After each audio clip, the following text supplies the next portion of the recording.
Welcome, everybody. We are live again.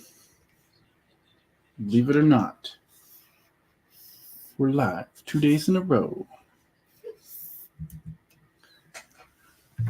Maybe I'll get my mic a little closer.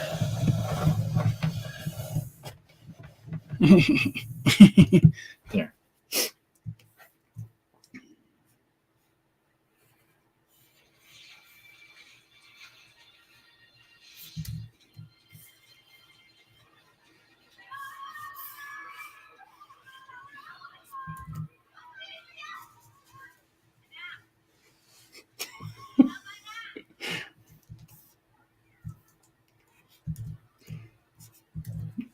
We can't have your videos where everyone's screaming in the background.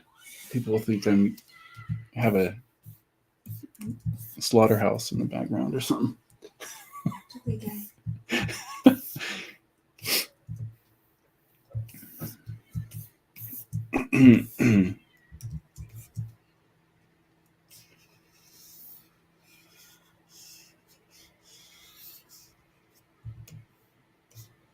Oh, I'm doing this the slowest way possible. Why?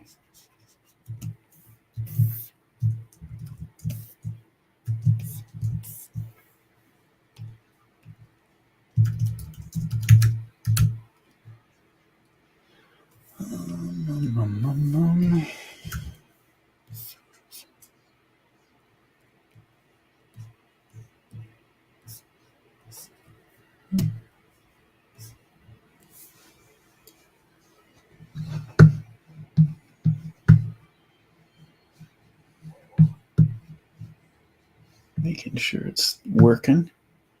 Oh, yeah, there's 4 people. Welcome, 4 people. I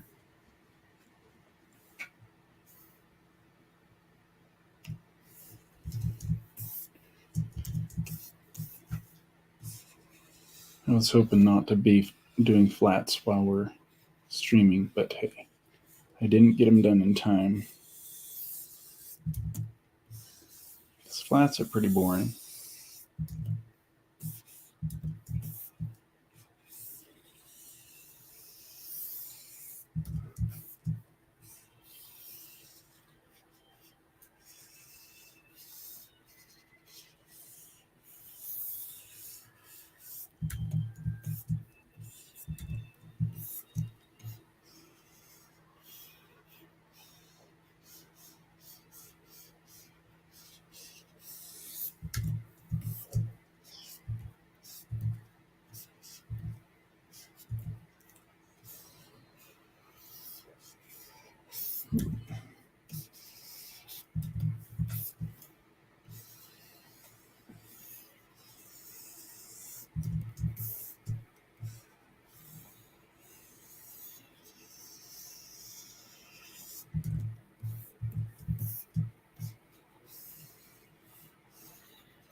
Are you yawning? Yeah. Are you sure?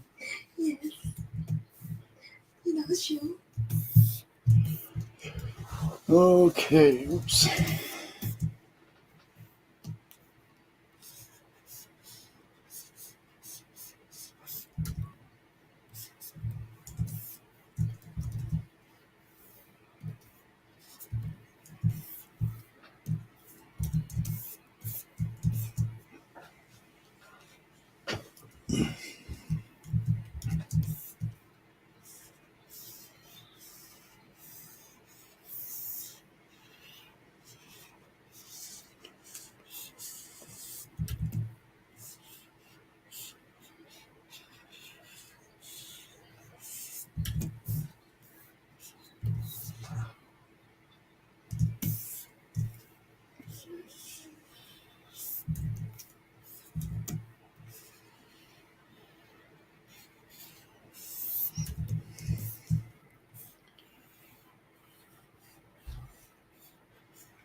Oh boy.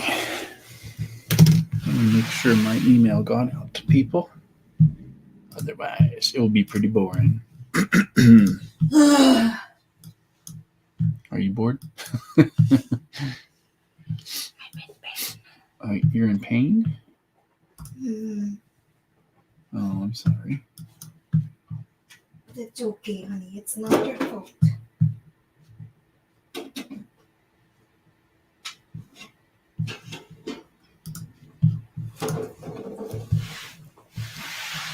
Okay, my email did go out. So expect a very quiet live stream until someone shows up, unless no one shows up. Actually, I could put on some background music again. Ni hao. Meow. How do I do the background music? Banners, brand. Here we go. I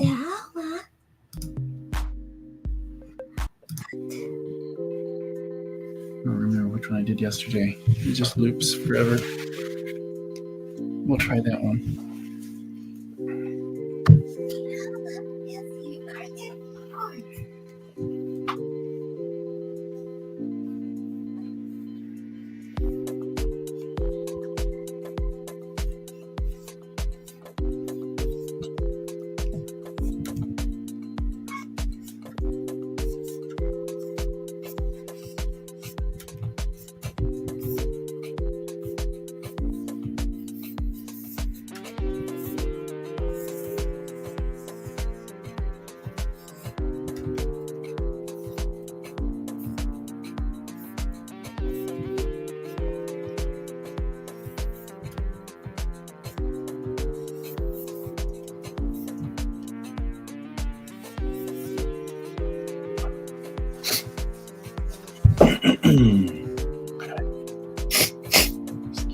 Sorry, I'm making noises.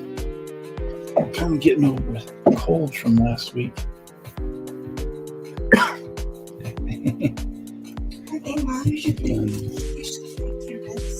My medicine. Maybe you're right.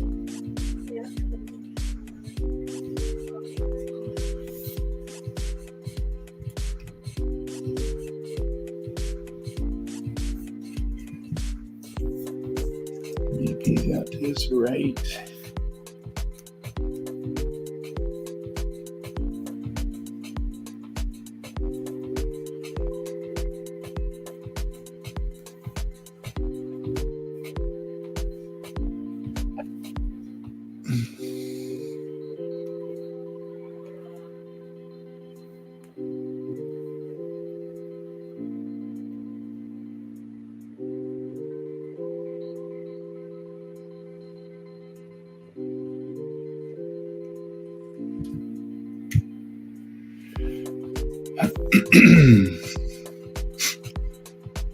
Don't worry if you guys are watching. I'll get to something more interesting soon. Not just flats. Why are you laughing in the background? You're not allowed to laugh.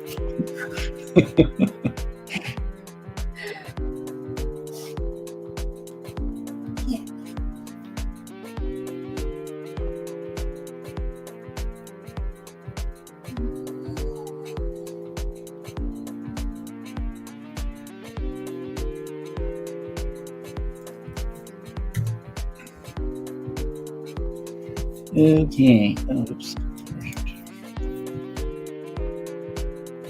That's what I get for making crooked panels. I have to manually flap them. Yay.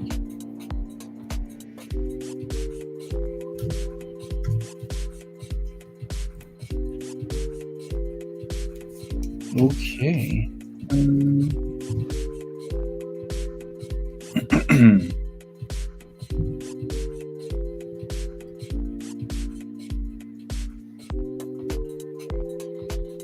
Let's see. I'm trying to think of the light source before I do the shadows.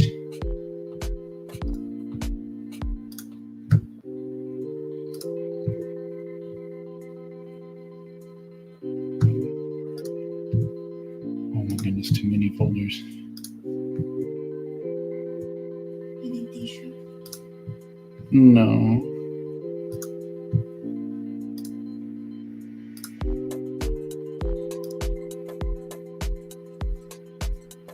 It's kind of fig.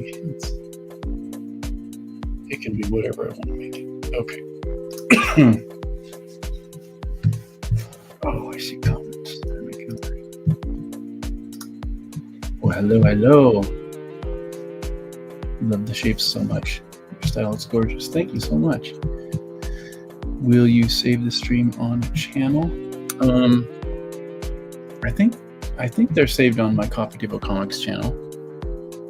I think they just, once the stream is done, I just think it stays there until I unlist it or something. But I don't have the upgraded version of StreamYard anymore, so I don't know if I have that functionality to save it on my computer. So yeah, it'll be kind of like whatever the stream ends up being is what it'll be. And I won't be re-editing these either. That just takes too long. So okay. So I'll just do shadows on the layer.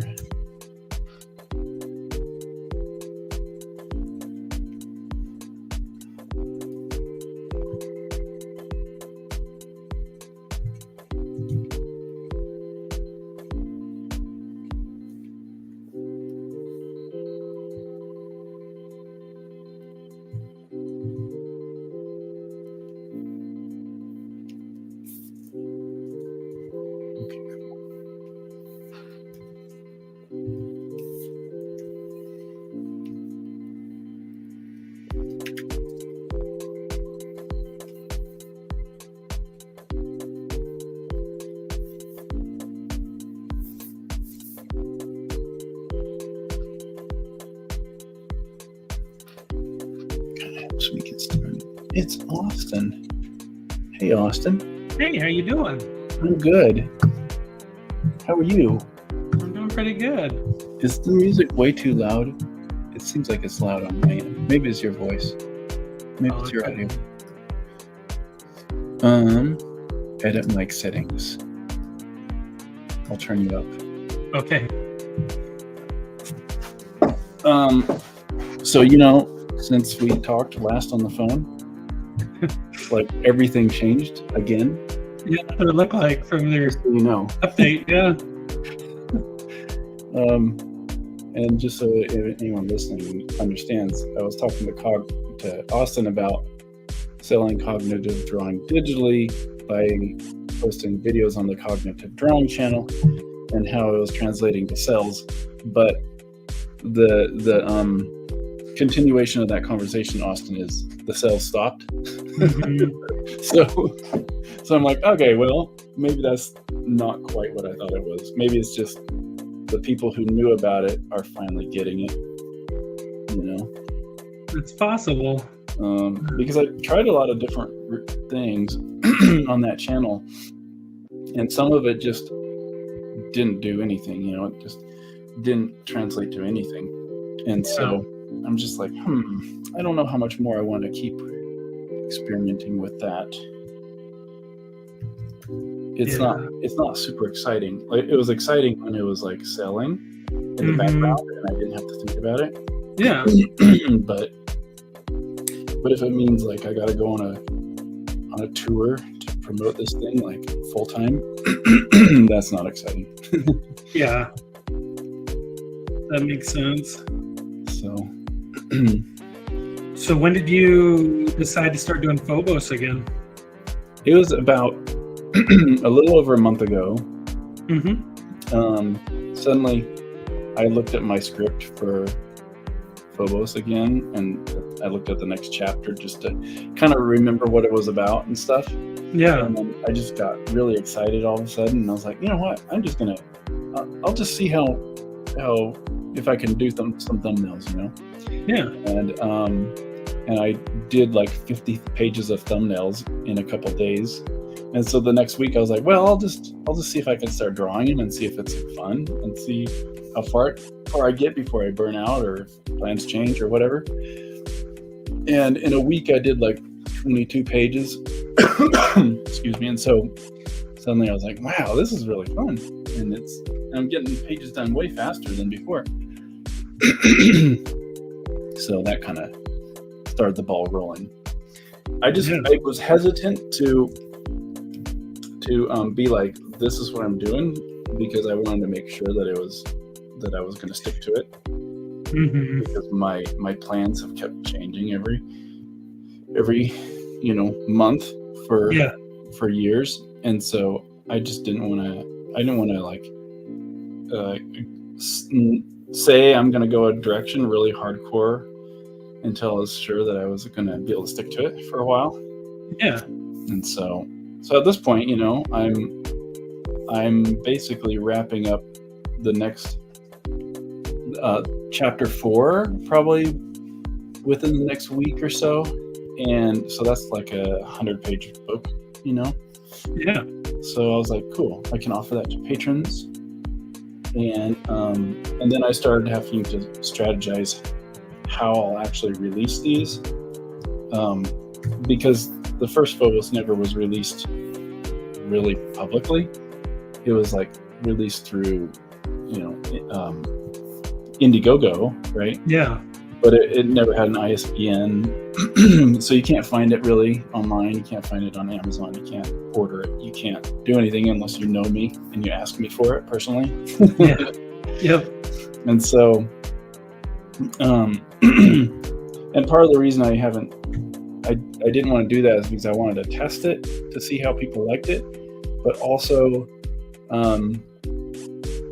well, that was the main reason back when I was doing it, but I wasn't sure of the format too, and so now I think I've settled on a format for publishing it, so that's good, and I think it'll be more or less print on demand through Amazon, unless there's a book deal that I can get,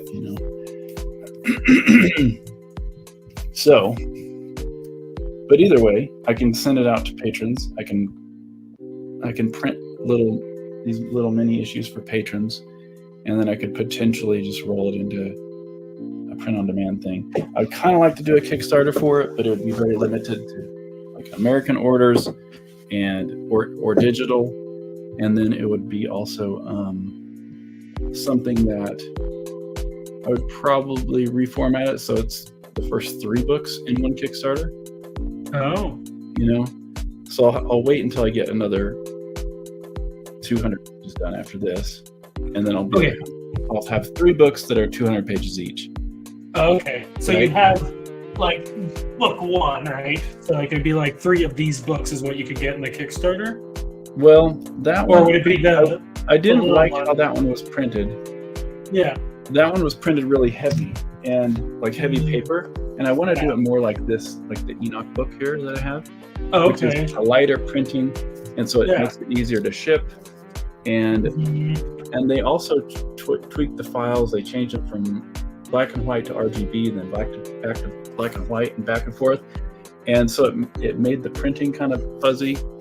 Yeah. And so I really want to just relaunch it, which is sad for people who back the book.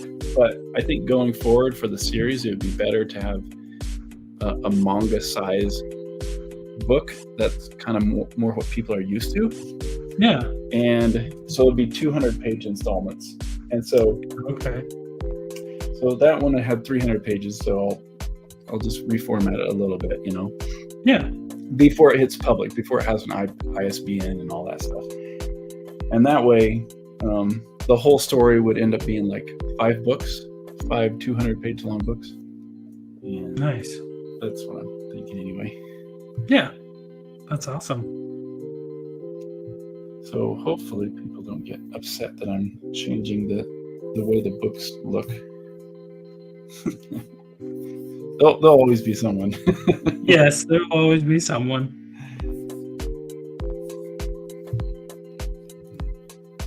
Anyway, that's kind of what I'm planning anyway. Yeah. Cool. Well, I'm happy you're making comics again. That's great. Yeah, kind of was a surprise. Mm-hmm. 'Cause I wasn't really planning on it. Yeah. No, yeah. It's good. So are everything else in life going pretty good right now? Oh yeah, things are going great, and I think that's why I've kind of been able to dive back into comics, is because I don't feel like there's turmoil in life, and so I'm kind of at peace, and so it allows me to work on stuff now creatively. Before, it was hard to work on creative stuff because I just felt like, why am I focusing on this thing? What's the point? And so I think that's the reason.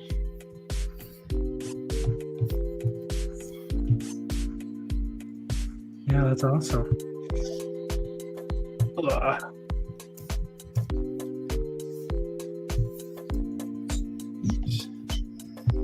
Oops.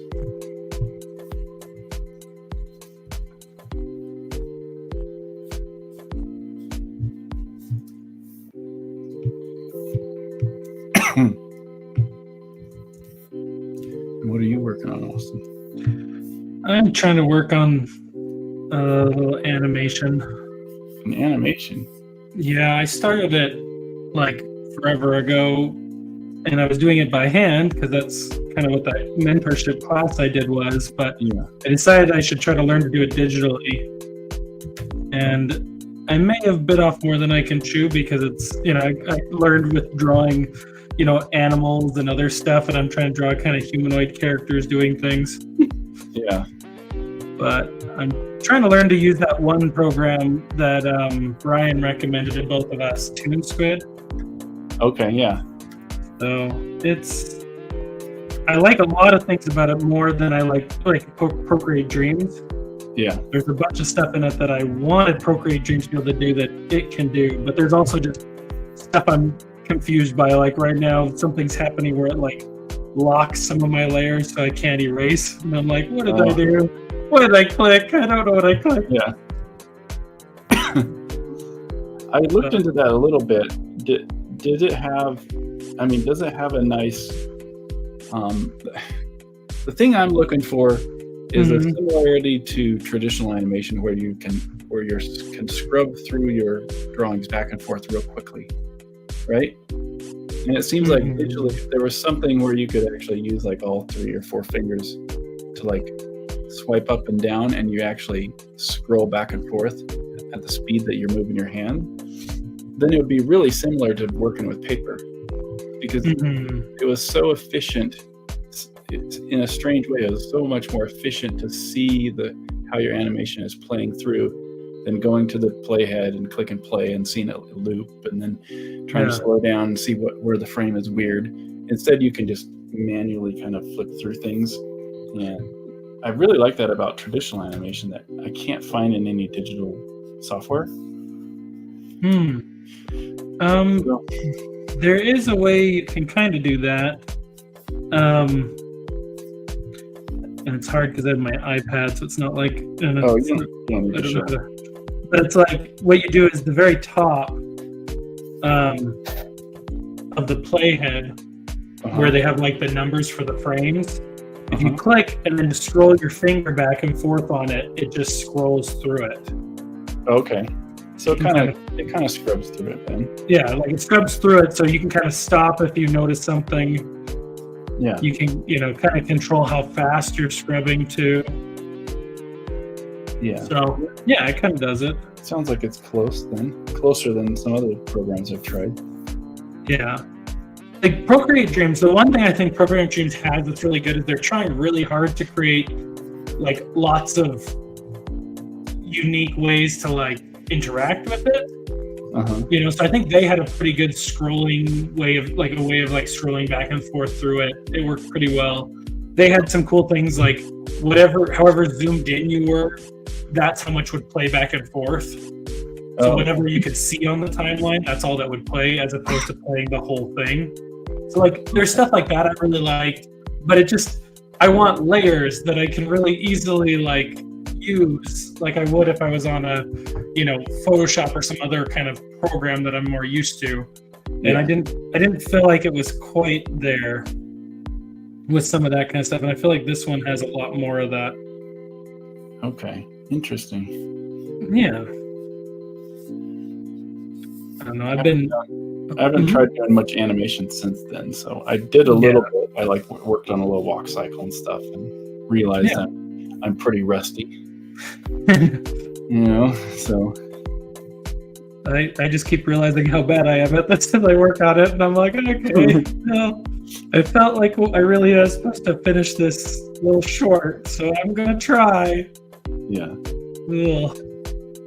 I really love working on animation, like as a job, and Mhm. working on hand-drawn animation is just. I think it's one of the most enjoyable jobs in art. Yeah.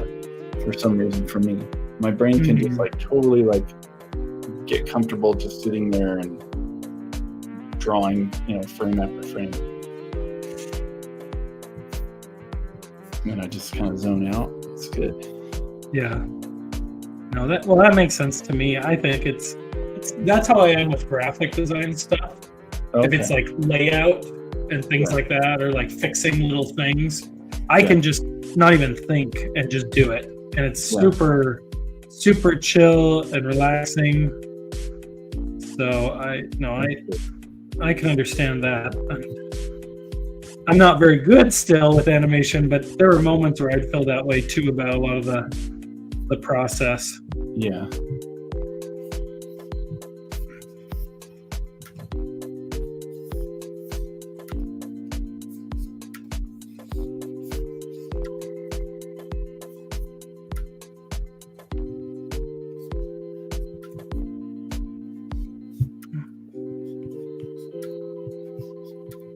I just saw your email that you sent me too. I skimmed it, but I wanted to get more. Yeah. depth.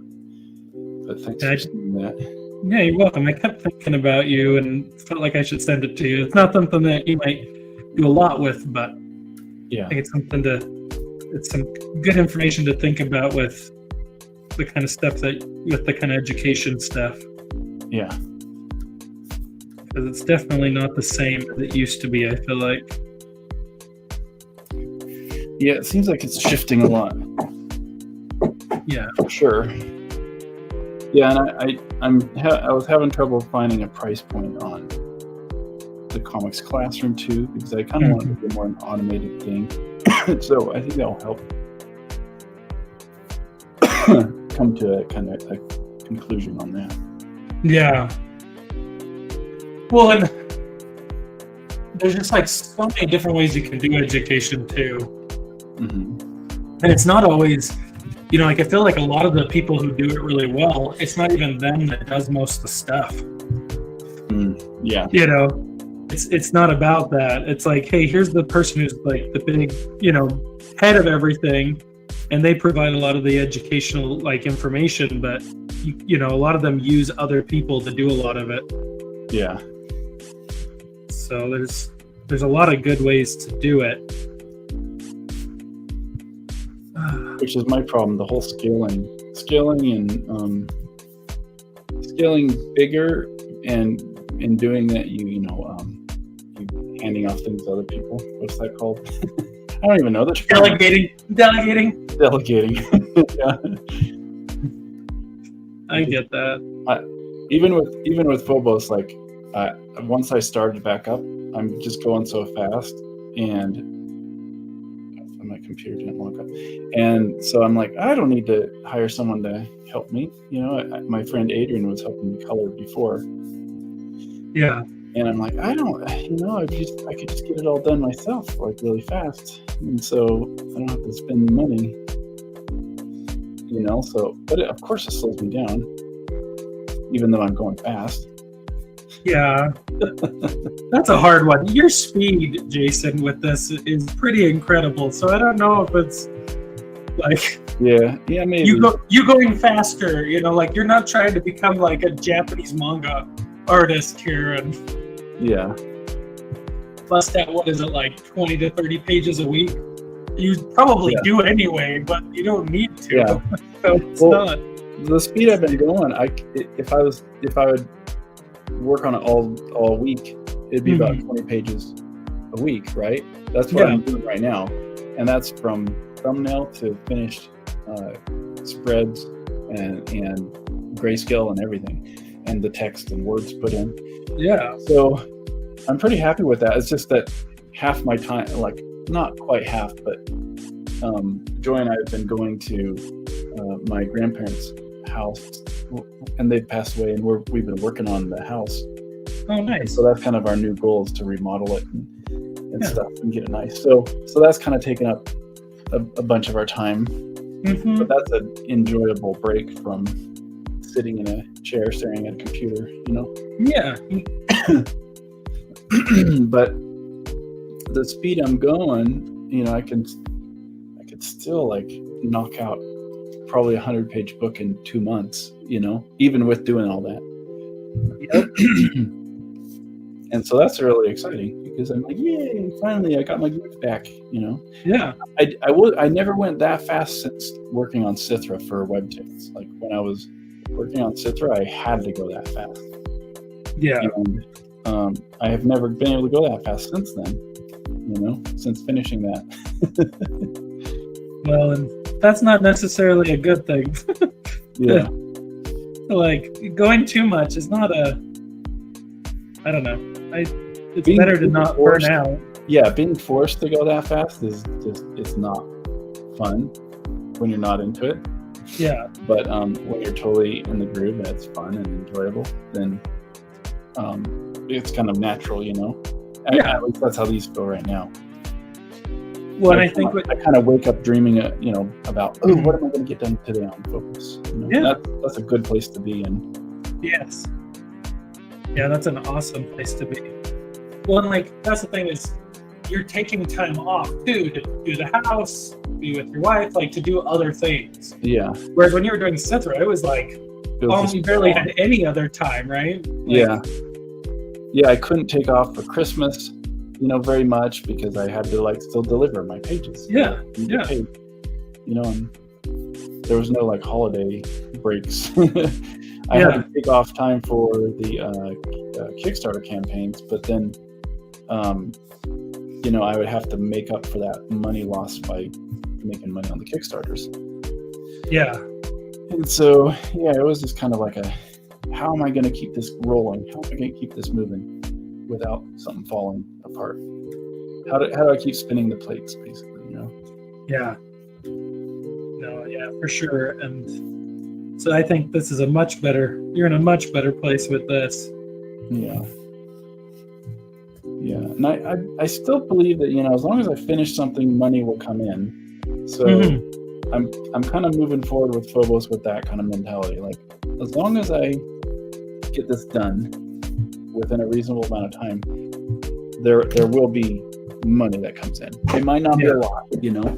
It's never a huge amount. Sometimes I get surprised and it's bigger than I expect. Yeah. I'll be able to replenish bank accounts and stuff like that once I just finish another product. So that's the hope. And I did sell the movie rights to Cithra. Oh, cool. But it's been 7-8 months and they haven't paid me. I keep having conversations and I'm like, when's the payment coming through? It's really weird. So it's an option. I mean, I didn't sell them. I just optioned it. Yeah. Well, that's awesome that you were able to option it. That's a first time doing. That's a Is that big that's the first time, right? You've ever It is. optioned? It's the first time for a movie option. Yeah. And, you know, to be fair, it's just to Webtoons. So because they didn't own the movie rights to Cithra, but we had all these meetings and they're just like, we have an animation department, we have live action, we have this department, we all want the Cithra rights. They were all fighting over it, but they didn't own it. Maybe this was just all told to me because they wanted to buy it to convince me, you know. Yeah. But we had months of back and forth, and then we kind of settled finally on an agreement.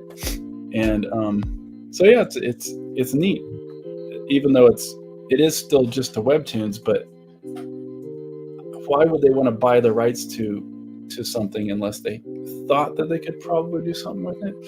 Yeah. Because it will revert back to me if they don't do anything with it. Yeah. So it's not like they've just acquired it and then they can shelf it, you know? Like, if they don't do anything with it, it comes back to me. So it seems like that's decent. Yeah. Yeah, Well, the great thing is you have now, like, you're working on a new project, so you have something too. So, like, let's say they do something with this and people start hearing about you, you have another thing. exactly. And Yeah. you know, while it's different, I think Phobos has enough of a kind of, like, it's a little bit older, but it's still not that much older. Yeah. Like, Cythera might have a young female protagonist, but like, Yeah. it's kind of older too, with what happens in it and the other characters, Dino and everything else. So Yeah. Yeah, exactly. I'm looking at it as a stepping stone for sure. And once the money comes through, it's not a lot, but it's enough to replenish a lot of bank accounts. yeah, And so it'll tie me over, and then I just need to get done with another project like Phobos, and it'll tie me over longer. So it's good. It's a good situation to be in, yeah, that's great. I think. Obviously, there's a lot more I would want to get out of things, but hey, what can you do? Kind of get what you take what you get. Yes, yeah, no, I get that. That's hard. That's listening to some stuff Michael Regina's been saying. I'm like, it makes a lot of sense trying to have a day job while doing Yeah. this. Yeah. Ah. It's hard. It's tons of work, for sure. But, Yeah.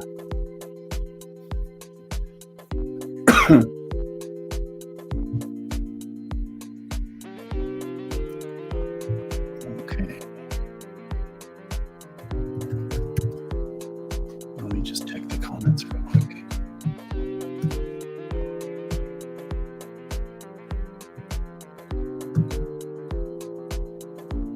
There's Nick. Nick again. Word up. Welcome. Hello. And I'll buy your book, Jason. I've never read Phobos, but I like Cythera. Awesome. Well, yeah. Hopefully, my thought right now with Phobos releasing is hopefully the beginning of next year, so like January or February. I would launch a Kickstarter or it'd probably be a backer kit campaign, because I've talked to those guys, and that way I can just do everything on one website, and it'd be for 3 Phobos books. So wait for that time, and I think you'll get a good amount of stuff to read, and I think you'll like it. It starts out slow, but it gets into Cythera kind of territory a little bit later on too, I think. Which I'm really excited to get to. And welcome, Nico. Thank you. Glad to be drawing again too.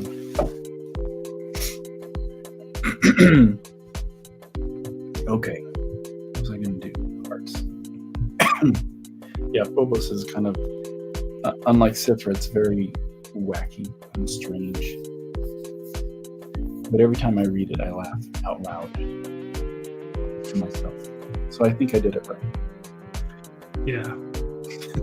I feel like that's like a really fun thing. Like, I've been reading a book recently like that, and it's so much fun, just the ridiculousness sometimes. Uh-huh.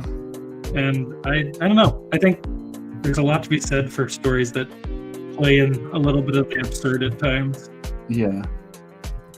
And I like it because you can kind of get into...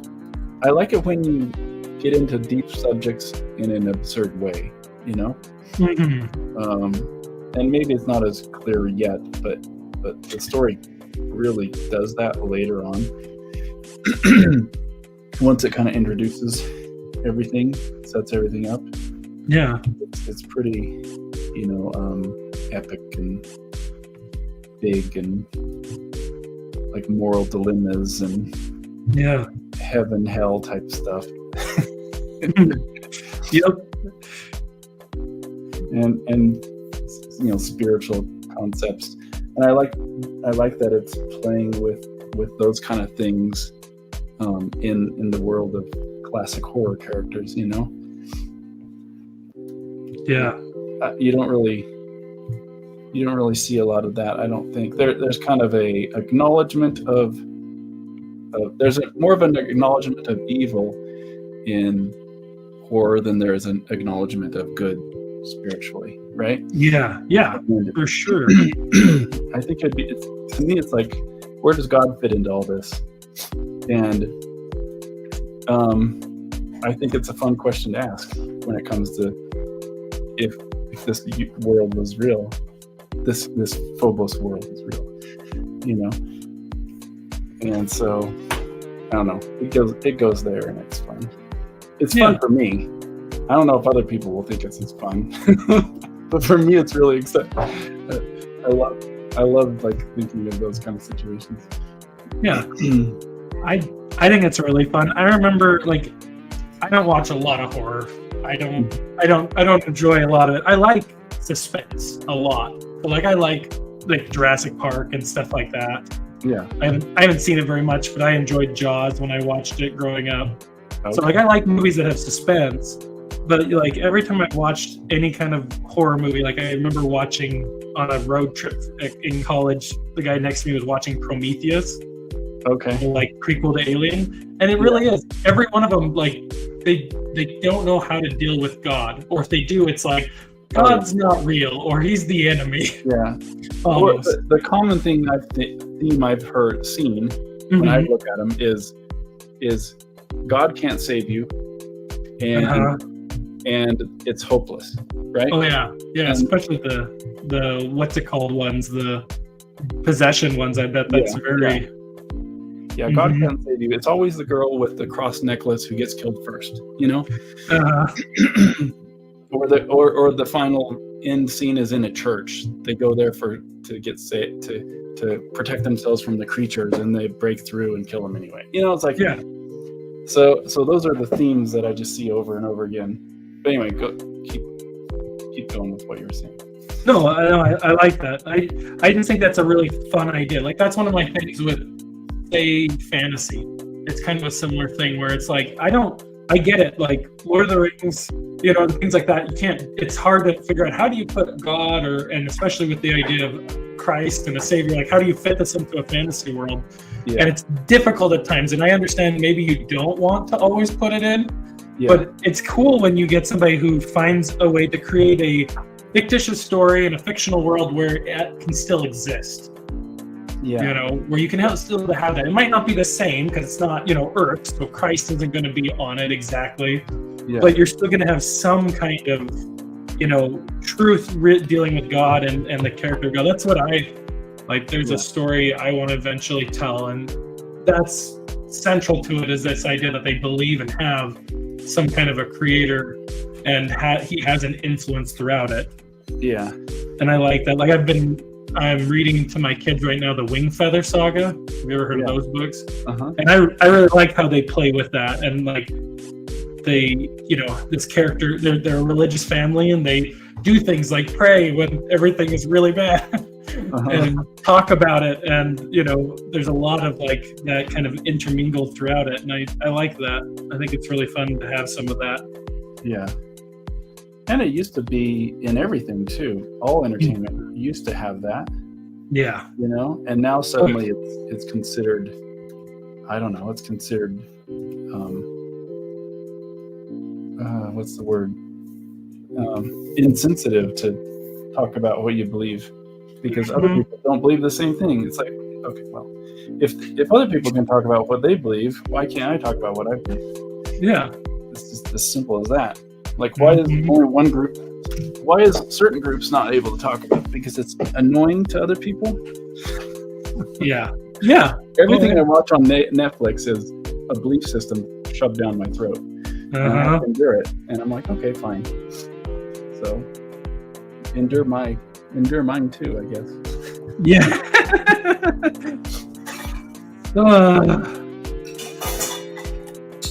I think it's hard because that's expensive, right? It wouldn't be if it wasn't so expensive to do things like cartoon movies and animation, right? Like comics, then it'd be a lot easier to have a lot more smaller, niche, independent stuff.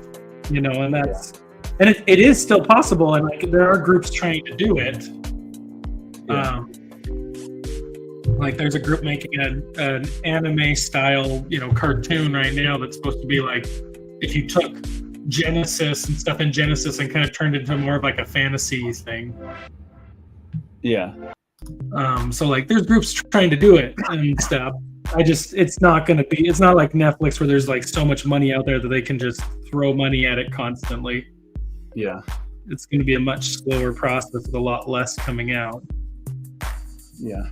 Which is why comics are cool. Yeah, that's kind of why we do comics, I guess. It's because you don't have to have that massive budget. Mm-hmm.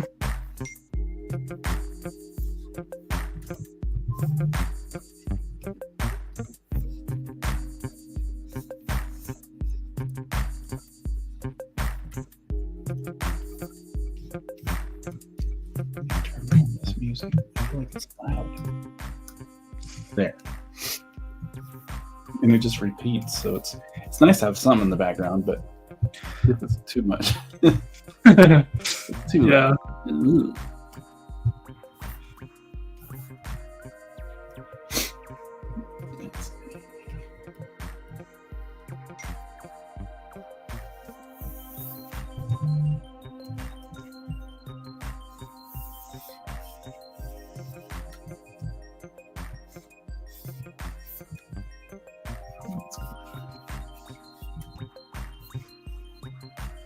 Yeah, it was interesting though talking to Webtoons about Cithra. And I don't know how much I can share exactly, but it's like, and it was the same thing when there was a guy who was shopping Cithra around. We had a shopping agreement, and this is a really high profile guy in Hollywood, and he was shopping around a lot and having a lot of conversations about it, and his and Webtoons impression of Cithra was it has everything that Hollywood wants. It checks off all the boxes, and I'm like, really? Okay. I didn't quite agree with it, but that's what they've all said. It's like it has a female protagonist. It has it's all just diverse ways of doing things. Or the story. Yeah. And the thing that was just holding the guy who was shopping it around who was holding him up was the fact that we needed to tie some sort of female who's not white into writing the actual episodes. Otherwise, Hollywood won't be interested. Oh, goodness. Because it's just like, it's just how it is now. You have to have some person of color who's a female in charge. Otherwise, they're not being progressive enough. They're not caring about everyone's feelings. And so never mind that Jason Brubaker's a white guy, Yeah. It doesn't matter. That doesn't matter. Nope. Anyway. Yeah. So we'll see where it goes. I don't know. I know. Hopefully. Well, I gotta jump out here. All right. So, but hopefully we can chat again soon sometime. Yeah, that sounds good. Thanks for hanging out. Of course. See you, Jason. See you. Bye. Back to the comments. Oh, my computer's set up so I have to turn my head all the way around. Yes, Michael Regina's book looks awesome. I can't wait to see it. See it finished. All right, guys, it's going to be quiet again. now that no one else is here with me.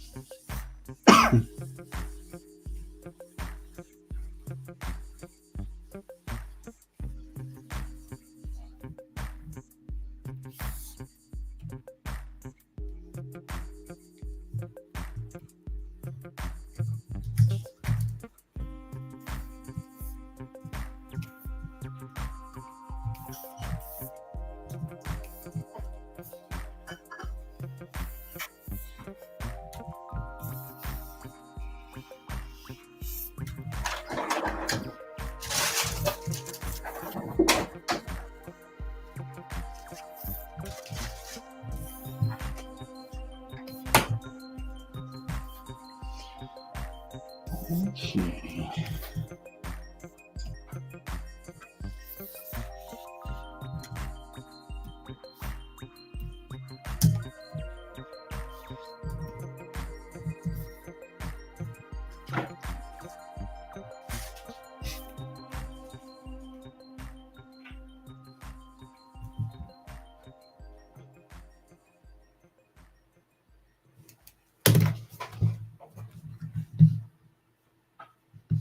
Let's see. Need to add something.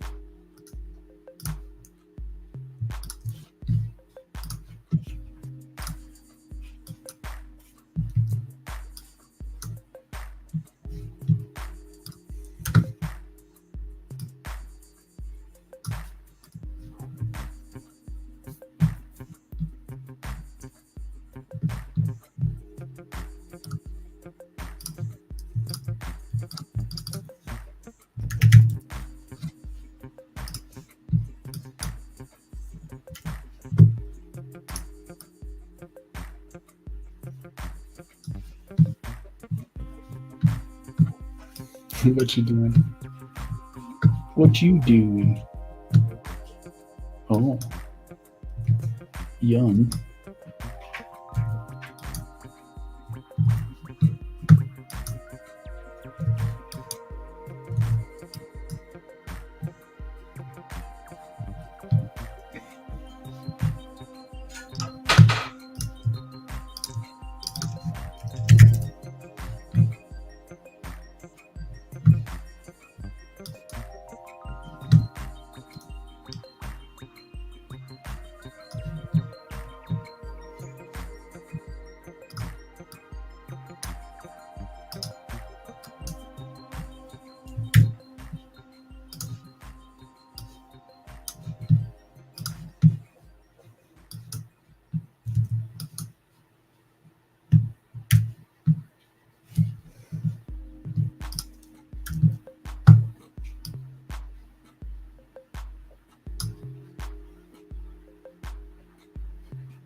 Hmm.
Excuse me.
Okay.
Hmm.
That's okay.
Okay, I think I'm done with that. I think so. Wait, one more thing.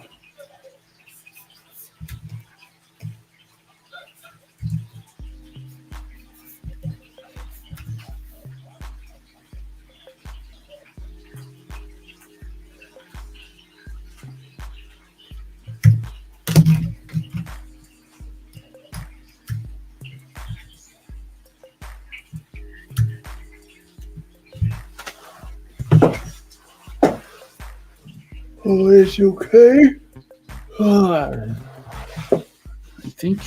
All right, let's look at comments real quick before I go. Hey, Jim, thank you. Appreciate it. It's nice to be streaming again, too. Keeps me kind of focused. Even though it's been kind of easy to focus lately. Hey, Luke. Welcome. Well, hey, LJ. Nice to see you doing art again. I wanted to say what wonderful accomplishments with the school supplies for remote villages. Yes, that was really fun to be able to do that. I mean, hopefully we'll be able to do it again many more times, too. So that's the goal, anyway.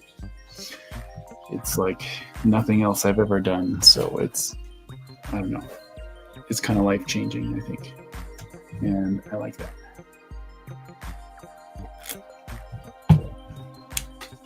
Well, all right, you guys, I think I'm going to end this stream, or maybe I could just pause it for a second. Pause it for a second, and how do I do that? I don't think I can do it with a free account. So what I'll do,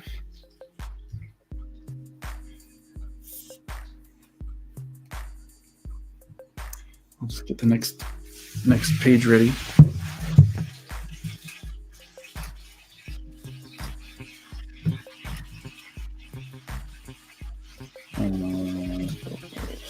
Masters.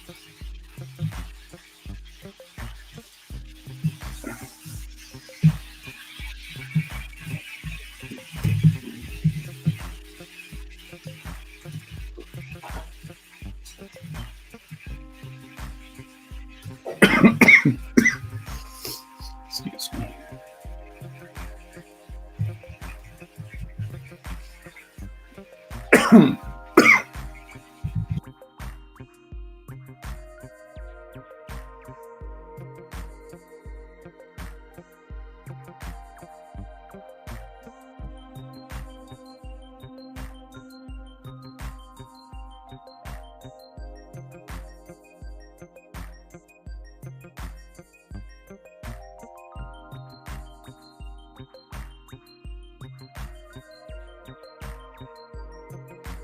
I will be right back.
Mm-hmm.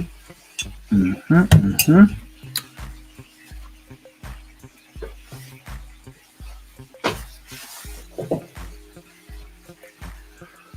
Oh, I guess that was long enough of a break.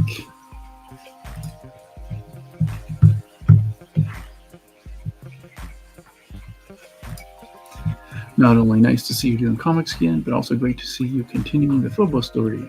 Yes.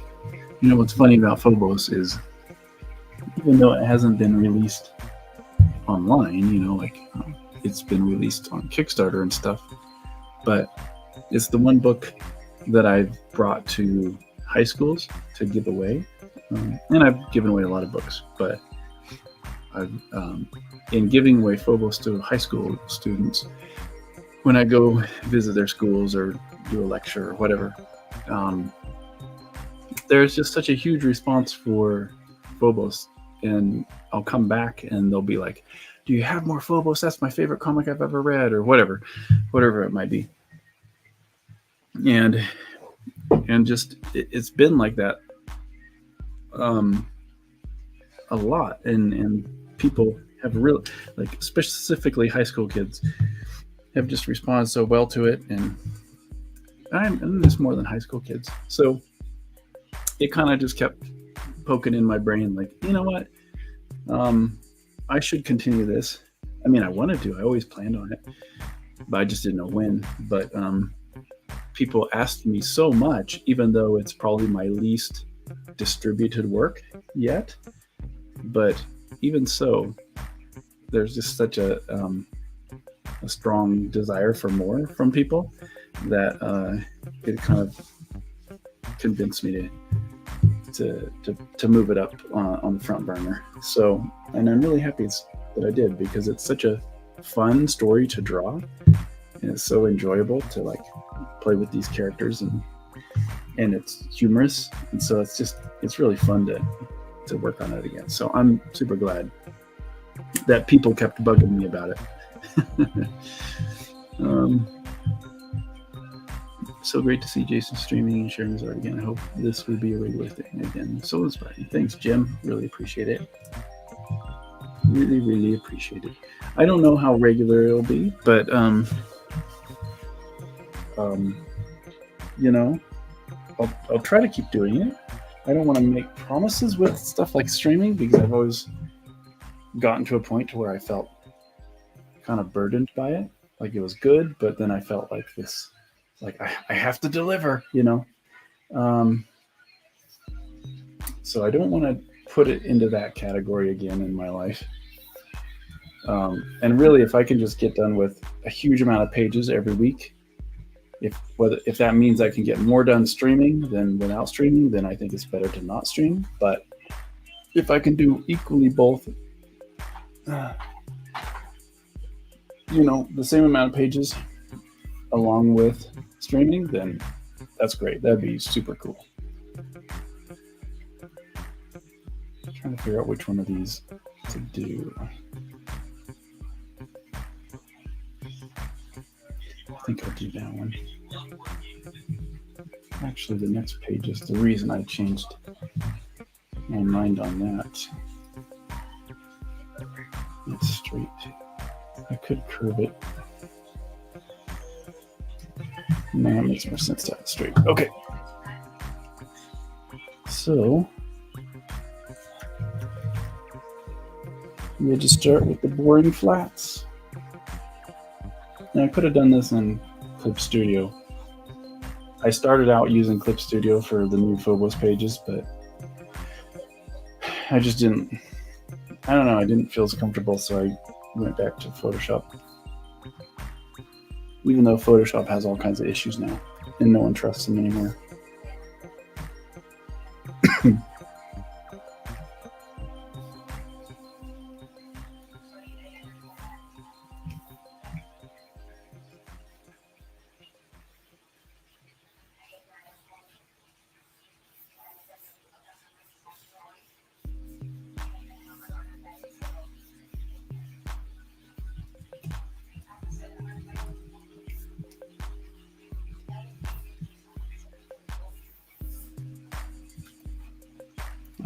All right, back to the silence, I guess.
Oh, I didn't do something on that last page.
Yeah, it's subtle, but it works.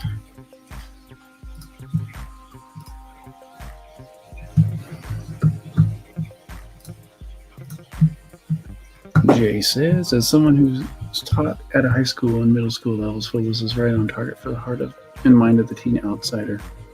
Yeah. I think you're right. And, you know, I came up with the idea when I was in junior high and high school, and I was a total outsider. And so really the heart, I'm trying to stay really true to how I felt, and not necessarily how I thought, but how I felt, and some of the thoughts I had too, of myself when I was a junior high and high school kid. And so, you know, I have all the old pages back when I did it in the day, and there's a lot of panels that a lot of jokes and humor and panels and things that I'm purposely keeping in there, even though I wouldn't have necessarily written it that way now, but it like makes me laugh. And so I'm putting an emphasis on stuff that I put an emphasis on when I was a kid, but I'm just trying to do it from a professional perspective now. You know, I'm trying to apply everything I've learned to this story that I made when I was a kid. And the story has evolved quite a bit too, so. But there's a lot of things that I know some people won't like, that nowadays that I am purposely keeping in it just because I wrote it that way as a kid. I'm just like, yeah, actually I still wouldn't do it any differently, you know, even though it's probably not politically correct now, you know. I'll just blame it on myself as a kid.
Hey, if you guys want to see these pages before they're released, then if you join my Patreon, sorry to make a little plug here, but if you join my Patreon account, Patreon.com/Jason Brubaker,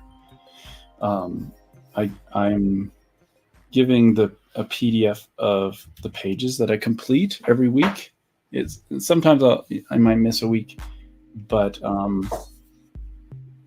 I try to give you guys something at least every 2 weeks, and it's usually about 20 pages. So if you want to read Phobos and see what these pages are actually turning into, then that's one way to do it. Otherwise, it'll probably be early next year before I start announcing Kickstarters. If I do that, I'm not sure if I'll do that or not. Or just putting it print on demand through Amazon. Oh, and also, if you want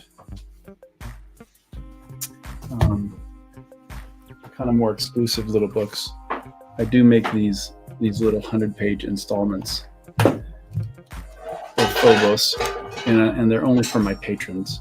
So I'm almost done with the next 100-page installment, which would be issue 4. And I give my patrons an order form so they can order this. So, and that's the only way you can get these little soft cover, 100-page soft covers. And they're kind of work in progress soft covers as well. So, you won't find them anywhere else other than through my Patreon account. So all you got to do is just join at like $1 level, and I'll give you a link when it's ready to order. And that's one way to read it. I think that's the preferable way. I really like those little floppy books.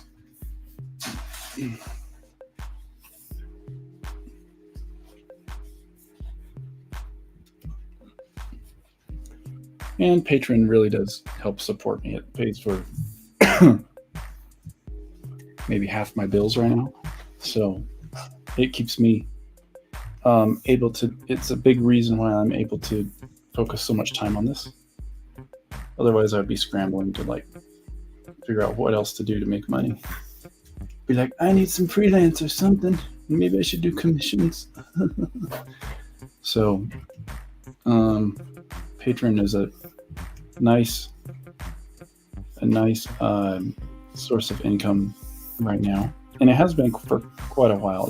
It's never paid my bills fully. It has one time for a couple months, but it sure does help.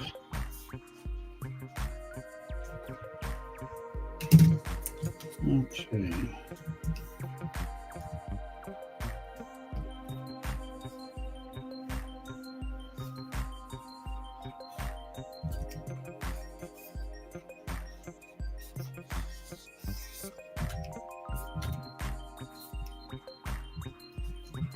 Do that.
People. How are you 15 people doing?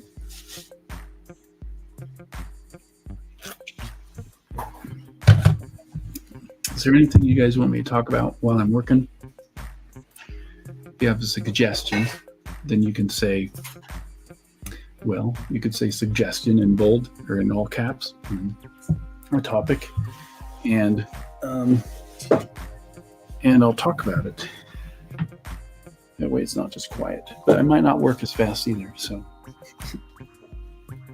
I guess that's okay.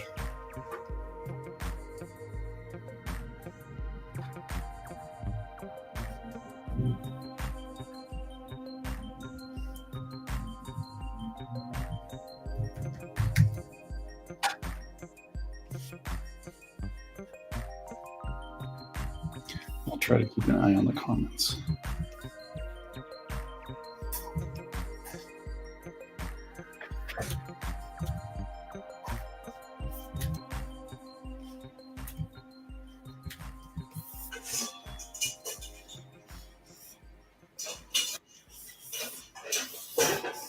Here's someone entered the chat. Who could it be? Welcome, Fuzzy. I am alive. Me too. Dude. It's good to see you. It's great to see you. What a world we live in. I know. My goodness. So what's new? What's all the new stuff? Are you still working on Webtoons or? Yeah, I am just I know I said this last time a million years ago, but I still can't really say like a ton, but yeah. But I've got a project I'm working on that is going to be up on Webtoons, and see if I can pull up a couple of fun panels from it. Sounds good. Uh, So they're cool with you just going as slow as you need to go. I mean, sort of. Yeah. Okay. I mean, there is Pretty good. there's a limit. They're gonna Yeah. they're gonna be Have like, hey man, it's been, as there'll be a point where they're like, dude, it's been so long, man, you can't do this. but I'm trying not to. I am not taking this long on just because I'm being lazy. Yeah. Man, I don't like the way I worded that. I'm not doing it at all because I'm lazy. Yeah. Well, I mean, when you're making 100 and something panels per update, that's not being lazy. Yeah, I mean, I do this with every job, every project, every aspect of my life I've ever had. I choose hard mode. I can kind of.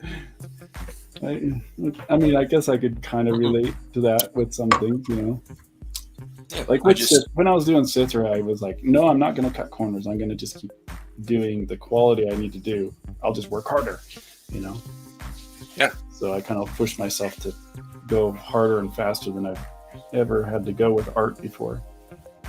I mean, I would say the difference is that between me and you is that you seem to have an ability to meet the requirements really quickly. Yeah. I mean, I think it's just because of the 20 years of freelance work in lots of different art careers. It's just kind of taught me to cut the right corners, but I don't know, or to just stay up really late or work on it extra hard or obsess over it more. I don't know. At this point, I kind of have limits. I think I have a lot more limits now than I did before. But I'm also going really fast. Like on this stuff, I'm going really fast. Yeah, and I'd say and this isn't your fault, but like you're like having known you while you were doing Citra and like like having watched your output, on stream or just literally having like been talking to you while you were doing it really gave me a false impression of what doing my webtoon was going to be like. Again, not your fault. I should have known better than to compare our two works because they're not the same at all. But your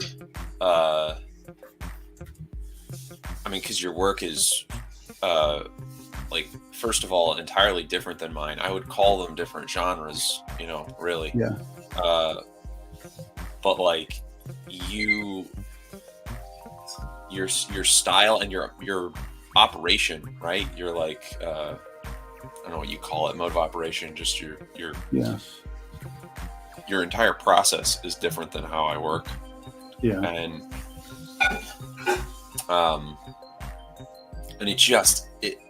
I just made this weird assumption that everything was going to be the same, and like my output time was going to be the same, and like you brought up the panel count too. That was like one of the biggest parts of it, was just going, oh yeah, right. He put out. I mean, how many do you think you did per episode? Of Citra? Yeah. Oh my goodness, it was so small compared to what you did. That's not to. It might, because I think your work was still great. It was just like realizing later, like, oh yeah, he did like 30 something per episode or something like that. I think it was less than that. You think so? Yeah. Well, regardless, I'm like they expect minimum. I think it's like, wow, shoot, I don't know how much. Yeah, anyway. I'm sure that I contributed to them making new rules. So you're the kid that stuck gum under the desk. They're like, yeah. I didn't think we needed a rule for this, but yeah. All right. No, I mean, I will say having a bare minimum does make some sense. Yeah. Like, but Welcome in the background, Anthony. What up? Can you hear me? Hello. Yes. Oh, all right. Yeah, I just wanted to stay. Wanted to say hi. I haven't seen you in a while. I saw this link the other day, and I saw it again. I was just finishing up some work, but no, just wanted to say hi. Oh, thank you, man. Yeah, Appreciate dude. it. Yeah, I can't stay on for more than a few minutes now. I have to go make some cookies with my son. Oh, cool. Okay. He's gonna keep. I told him, and then And then you got distracted. yeah. With my channel. yeah. I was going I'm through sorry. just checking out some emails and stuff because I'm gonna go live later tonight, and yeah, I was just checking some stuff. Anyways, yeah, how you doing, man? Well, good. I'm doing real good. Yeah, it's been fun to start working on stuff again. Cool, yeah, man. Yeah, Fuzzy, how you doing? How did that webtoon thing go, It's going. I'm still, believe it or not, I'm still working on it, dude? That's what we've been kind of talking about. But I'm like, Yeah, we'll continue that conversation for sure. Has it launched? No, but I'm trying to launch in the next like couple months. Woo. We were just talking about my output and how like I gravely underestimated my ability to do this project. But this is I was gonna try to pull up some panels from it, but like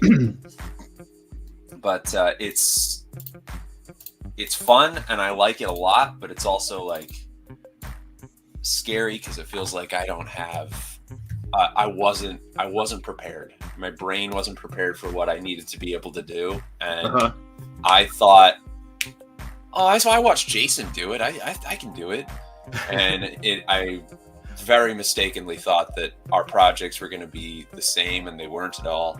And he's saying even less than 30 panels an episode. I'm putting out over 100. He's his process is very much like I don't know. I'm building all the 3D assets myself. I remember afterward I was remembering that you hired somebody for that, I think. Yeah. Yeah. Oh, I thought you were talking about me. No. I got my own 3D modeler now too. I would love to do that actually, but I haven't found anybody. I can recommend my guy. Give me the name.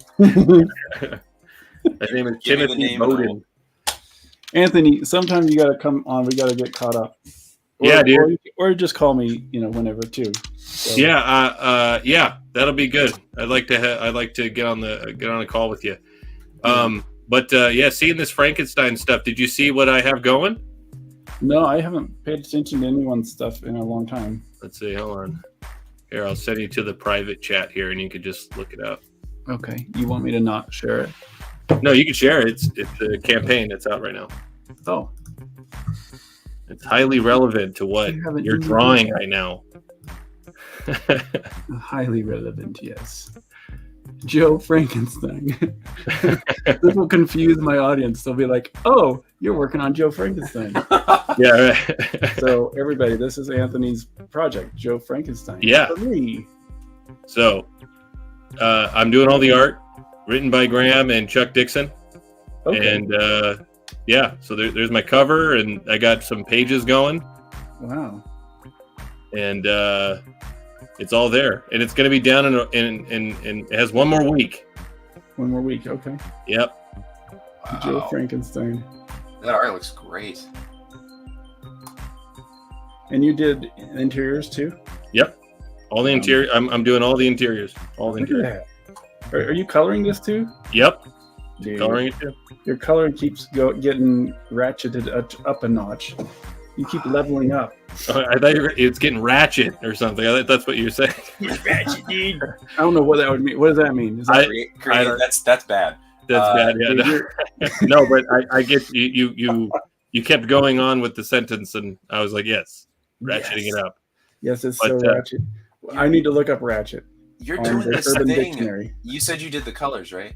I'm doing the colors. Yep. You're doing this thing that is like, I I mean, working at the speed I'm working at, I'm not able to like be as nuanced about it, but like the idea of working over top your inks and like allowing the atmosphere to kind of push them back a little bit, because you got this like smokiness coming through. You obviously got some glow, and like a lot of comic artists do it, but like to do as much as you're doing, especially with like the it looks like the sand moving through and like the atmospheric glow and stuff of like not just a single pin light, but like the light of the entire world affecting them.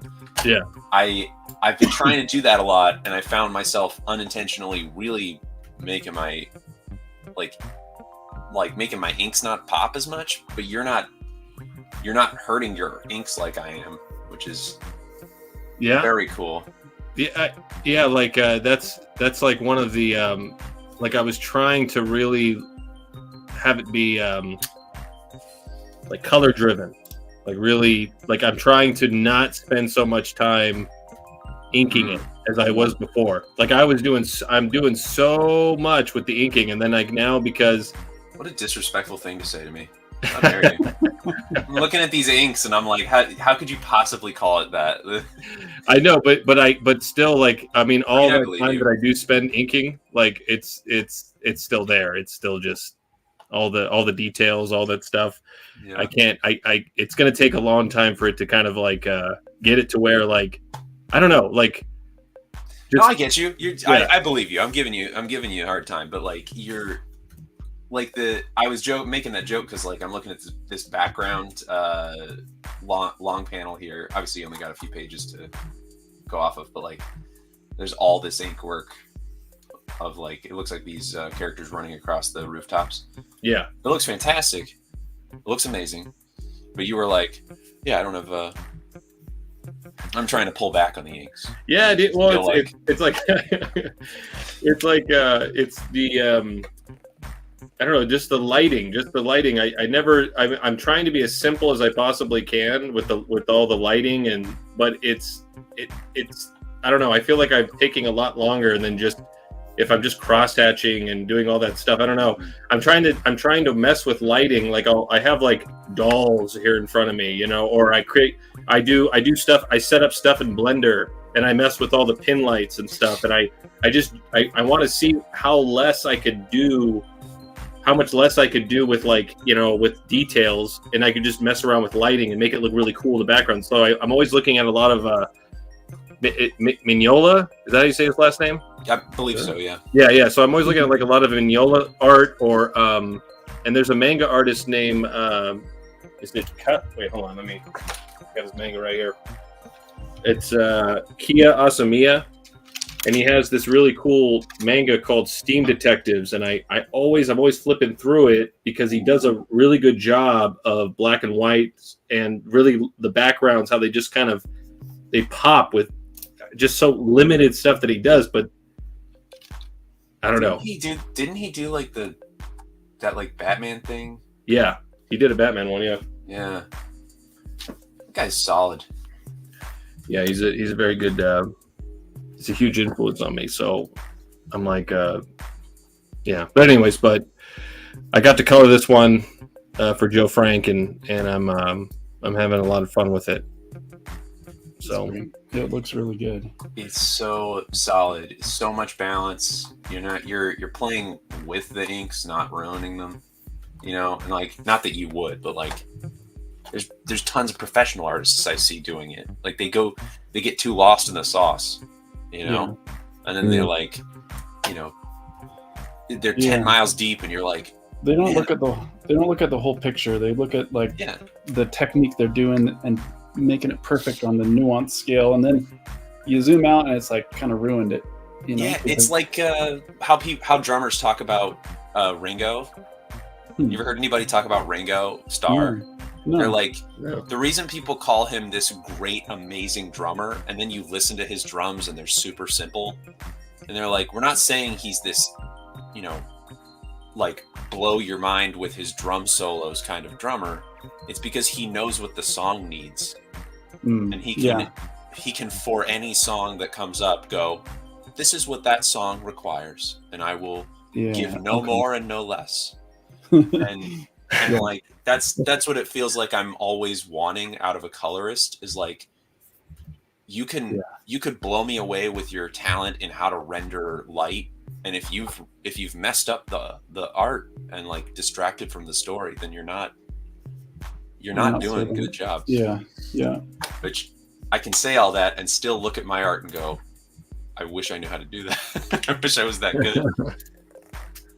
Yeah, like I'm trying to like I hired a colorist to do my Sister Suprema and stuff, right? And then he just was not doing the I guess the I don't know, he was missing out. There was like just stuff missing, like, and I think I even was on stream and I was coloring something. I was recoloring stuff that he had done, and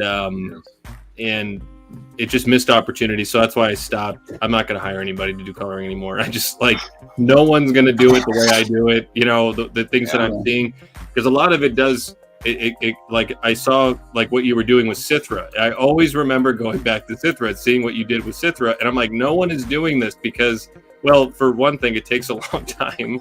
I don't know how long. I don't know, but it seems so simple. You see all those, you see a bunch of artists on ArtStation, and the cinematic like painting that coloring that they're doing with some of these like really simple illustrations, and I just want to. That's all I want to do. I just want to do that. Yeah. I want to bring the cinematic feel to it, and that all just happened. That all happened with Sithra, so that's why I color the way I color. So Yeah. I always mention you, Jason, as like, oh yeah, when I so my friend Jason Brubeck, when he was, it's like, you ever heard of this, or Yeah. if you see these pages, and I'll show pages of Sithra or something, and like this is what I saw that, and then I'm going from there, and I'm like trying to destroy Jason Brubaker. No, I'm just kidding. No, Destroy away.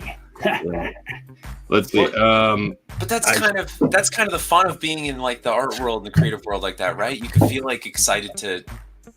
It is like it's sort of like a shonen where you're like try to destroy others. Yeah, well, like you're their friend and also their rival, right? Right. You're stoked to be better than them, but also like that doesn't mean you hate them. It means you are truly inspired by Are them. we going to talk about Bakuman? I love. Dude, I did like an hour long live stream on that, and then I had about 70-80 people watching me like when I was talking about Bakuman. Pretty crazy. It's a great series, and it's something literally every comic creator should read. And I don't know why, like, I have such a hard time convincing people. It's probably just because I suck at it, not because. I mean, it's like, I don't know, the basis of like when I talk to anybody who's making comics, like it feels like an easy sell. It's like, yep, it's a story about two young guys trying to make comic books, and it's written by the people, or written and drawn by the guys who made Death Note, and that feels like such an easy, like, yeah, I would love that. Well, what? But right past that, I can't get people to. They're like, oh yeah, I guess I'll check it out. All right, so I gotta go. I think my son has already started with the cookies. He's eating the cookies already. He's already, yeah. No, we got to mix those ingredients. All right. Thanks for having me on. You're welcome. Try to catch it whenever you hop on. Fuzzy was Fuzzy. Yes. And awesome. All right. Thanks. See ya. Go back, Joe Frank. Later. Yeah. Joe Frank. Joe Frank. And Phobos. Yeah, back Phobos. Every time.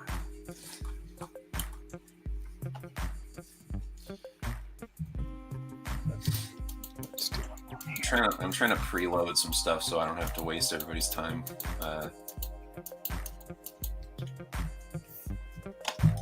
Is it?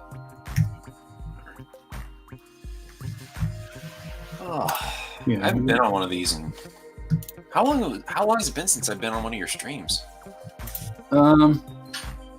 when was the last time I streamed? I mean, it was. I could look at my YouTube channel. It's been a while. Let's just say that. Because I pretty much was gonna not do any art this year. Oh yeah. Let's see. Switch account.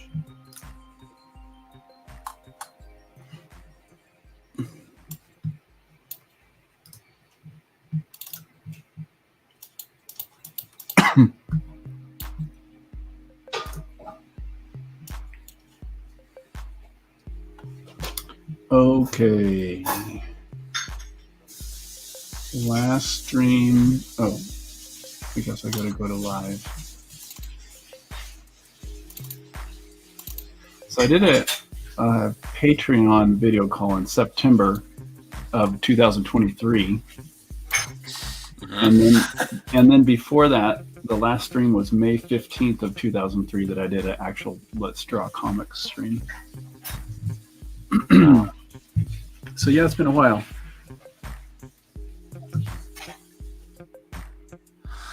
Well, over a year. Wow.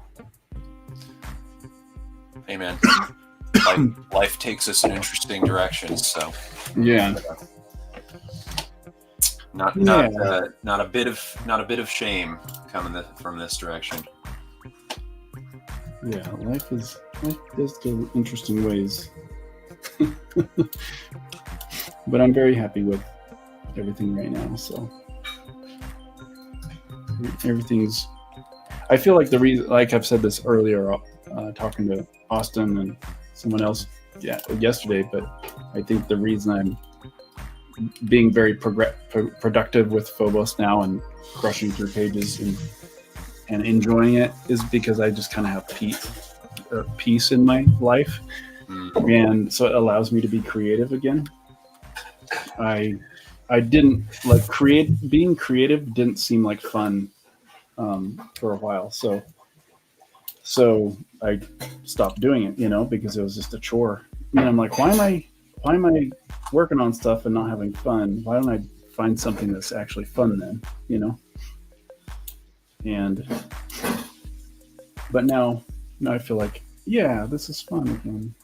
I think it's just because I have peace now. Fantastic, man. I'm happy to hear it. And even after I finished Sithra, I was always kind of struggling to figure out, what do I do?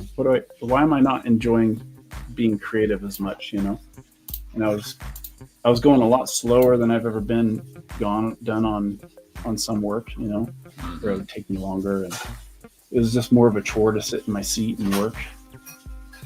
Right. So this is a good feeling. It's a good spot to be in where I'm like, yeah, I can't wait to work on Phobos. Well, that's fantastic. I mean, I don't know. That's kind of like, I think every creative after school, it goes through that. Yeah. I think as odd as it may sound, I have this theory that,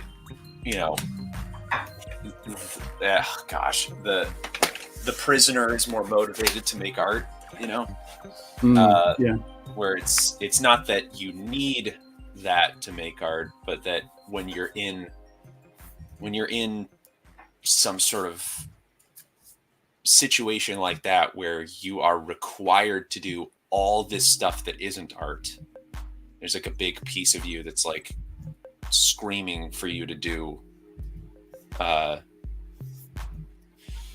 and whatever it is, right? We make comics, but like whether it's dancing or music or whatever, like when you're in college or high school or whatever, and every moment of your life is consumed by doing this stuff that you don't necessarily want to be doing. Yeah. You find yourself, I think, more often going, oh, I would really prefer to be doing this other thing. And I think it allows the cogs to kind of move in the background. Yeah. And then when you do find that freedom from all that, I think finding the excitement and the motivation to do stuff, you're like, I don't know how to do this without the prison system locking me down. The school system locking me. I said prison, I meant school system. Without the school system locking me down, I have no idea how to operate, you know? And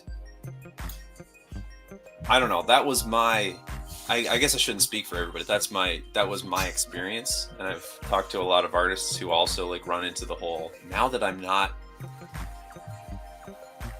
there's no like metaphorical gun to my head, I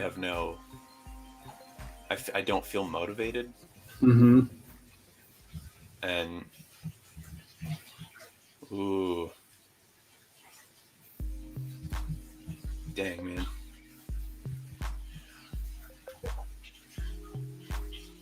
I know it's an odd thing for me to say as slow as I move,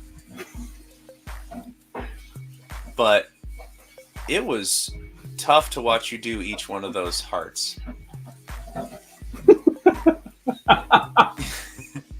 You could have just copy pasted, man. That could have been a pattern. I could have a brush for it, of course. Yeah. You don't need to make a brush. You could have just done one heart and then copy pasted into a grid, and that would have taken you like 3 seconds. I just watched you like fix every little lump on all the little hearts, and I was like, I didn't want to be, you know, I didn't want to jump down your throat right away. So I was like, I trust him. I was kind of waiting for you to say something. Well, here I am. You can trust me to eventually say something. Yeah. There's some things that are just, I don't know, I do it the slow way because it's kind of fun. If I had to do it like a huge amount of times, then, well, if I hated it, I guess that would be the thing. If I hated doing it, then obviously I'd find a different way to do it. Like for instance, rain. I have this rain that I drew on a couple of the early pages. Every time I do rain, I just drag it over and recycle it because I'm like, I don't want to do this anymore, even though it's super easy to draw it. So there are some things that are like that. Well, I mean, yeah, if you enjoy it, you know, and like obviously, especially in this day and age, you gotta fight the monster of people automating everything. But yeah, and really, it just comes back to like why, like when I lost my motivation to do art and creative things, it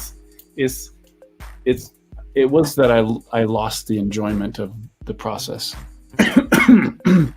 You know, it was like pulling teeth to be creative because it didn't feel like it mattered. And so it felt like it was a task that wouldn't result in anything. And if I'm in a bad mood when I'm creating it, it'll translate through into the art as well. So why ruin my art with me being in a bad mood as I'm making it? You know what I'm saying?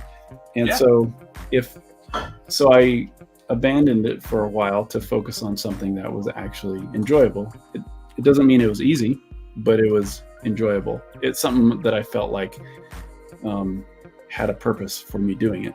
I could see the outcome of it, you know? And so in that moment, I felt like art wasn't fun because there was no meaning to me doing it. You know? And I know everyone has their reasons for. I've heard plenty of reasons why I should keep doing it, you know, from other people who enjoy it, who enjoy seeing what I do.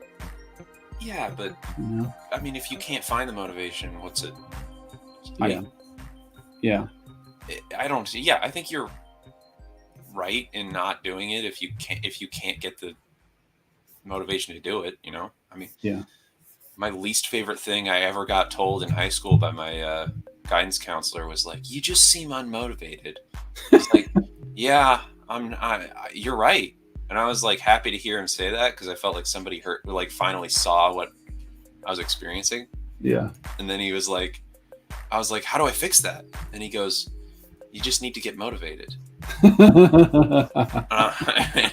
He went. Yeah. He quickly went from being the most helpful, like, oh, he sees me guy to you are obnoxiously dumb. and I just, boy, I didn't know what to do with myself. I was like, you suck. No, I didn't hate him. I was just like, that was terrible advice. This doesn't do anything for me. And whatever.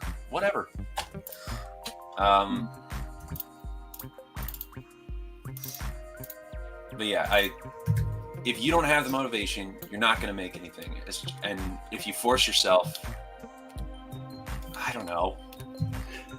There's a way bigger chance it's going to suck. Yeah. And I mean, I think that's true, but on the opposite side, when I worked in Hollywood, I wasn't excited to work on hardly any of the jobs I worked on.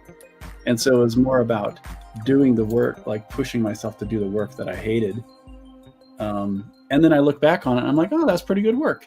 So yeah, it's like, I don't know which is exactly correct, but I think I can understand the not. I guess it depends on the phase you're in life too. Like when I was younger, I just needed to take whatever job I got if I wanted to be an artist, And now it's like I don't want to do that anymore. So I've changed to where I don't want to take an art job anymore if it's just going to beautify something that I don't agree with, and if I'm miserable doing it. Mm-hmm. And if it doesn't give me the outcome that I need to give me, yeah, it might give a studio the outcome they need, but it doesn't help me with my goals and outcome. I mean, I don't know. I think I can say this, like, even in a place where I might reach a point where I don't love this project, but so much of it is me. So I have yet to have to face the problem of saying, like, at least not in the creative field, I haven't had to face the problem of going, I don't like what I'm making. Yeah. Yeah. And if I did reach that with this project, it would be my fault. Like, you are talking about a fairly particular experience of having to make something that you don't have creative control over. Mm-hmm. At least not to the larger degree, right? Mm-hmm. And I don't know, and I will, with this project, I will basically never have to face that. Yeah. Probably. I mean, I don't know. They might mandate me, but that seems unlikely. Yeah. So I guess the difference is in if you have full creative control, because now I'm in a space where I have full creative control and I lost the drive to make anything creatively that I wanted to because of different reasons. Whereas that's different from being in a work environment and not wanting to work on something because I don't have creative control. Yeah. So, I guess it's just a matter of each individual situation a person is in, Right. I guess my thought that doesn't solve any problems. It's just an observation. No, but it's I mean, I was going to say it earlier, but like we're all on very similar journeys, I think, as artists, where I find myself more and more aggravated by that fact because the way every artist talks about it is as though they're not. Yeah. And I feel we are all unintentionally shooting each other in the foot by not saying how similar our experiences are. And like, yeah, we're happy to share how to draw an eyeball correctly, but we're not talking about the larger experience of it. Yeah. And like how this is the reason I didn't get into the field as quickly as maybe other people would have, or this is the reason that I just stopped working. And like, I think there's shame in that too. That's probably a big, like, I don't want to tell people that I stopped being creative. Yeah. Yeah, I think you kind of have to get to a real low before you go there. Wow, but Yeah. even like, there's also like a piece of it where you're like, you listen to like an A-list celebrity complain about something, and you're like, dude, you have it made, and I do not want to hear it. I don't Like, wanna hear it. Yeah, yeah, there's a piece of it I know that people are like, you are getting paid to be an artist. You have the job I want. Stop whining. And I don't ever want to be that. yeah. Like, that scares me. I don't want people to think that I'm like, and like, obviously I still experience trouble. Mhm. You know that, but like, there's a piece of it where you're like, I don't want to, I don't know. Am I making sense? I feel like I'm rambling now, but No, it's all in the world of what I feel like thinking about and going through the last several years. Last 2-3 years. My worry is that I self-sabotage. If I get to a certain point, I kind of start self-sabotaging. Like, for instance, like on YouTube, I'll start deleting videos and stuff, and it sabotages the growth going forward. And I'm like, dang it! Looking back, why'd I do that? You know. yeah. Or announcing something too soon, like, I'm giving up on comics, guys. You know. So I've learned to like go, okay, this is probably a season. I need to just chill with social media for a while and just get my thoughts together and go through this thing that I need to go through before I announce something too much, you know? I don't know. I mean, this comes from a lot of younger people, and just, I mean, that sounds like I'm being like those darn kids, but I mean, like, when I was young, and like anytime anybody's young, you just have this sort of ignorance that you can't help but have. And Yeah. like, watching you do stuff like that, and having watched a lot of other creators do stuff like that, it was easier when I was a teenager to say, like, why are they doing that? Yeah. You know, and now having been an adult, and also just having built up the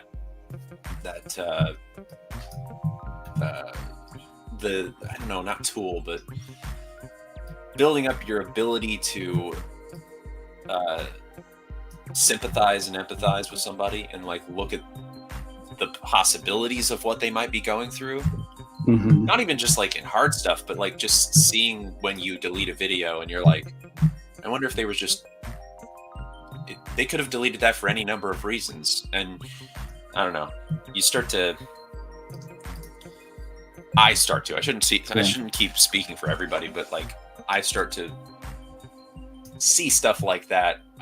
While I do think you're right, you're self-sabotaging, but I don't know. I don't think you're crazy for making those decisions. I think we all have those impulses. Yeah. I used to have this like rule, and I don't know why I implemented the rule. It was such a weird rule that I had no reason behind. But like, I never allowed myself to throw away old art. Uh-huh. And looking back, I think it was just because I didn't want to.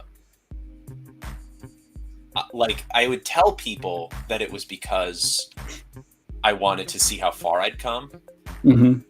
But I think it was much more self-deprecating than that. Looking back, I think it was more about like, look at how much you do suck, though. Like, remember, you're not that good. You made this.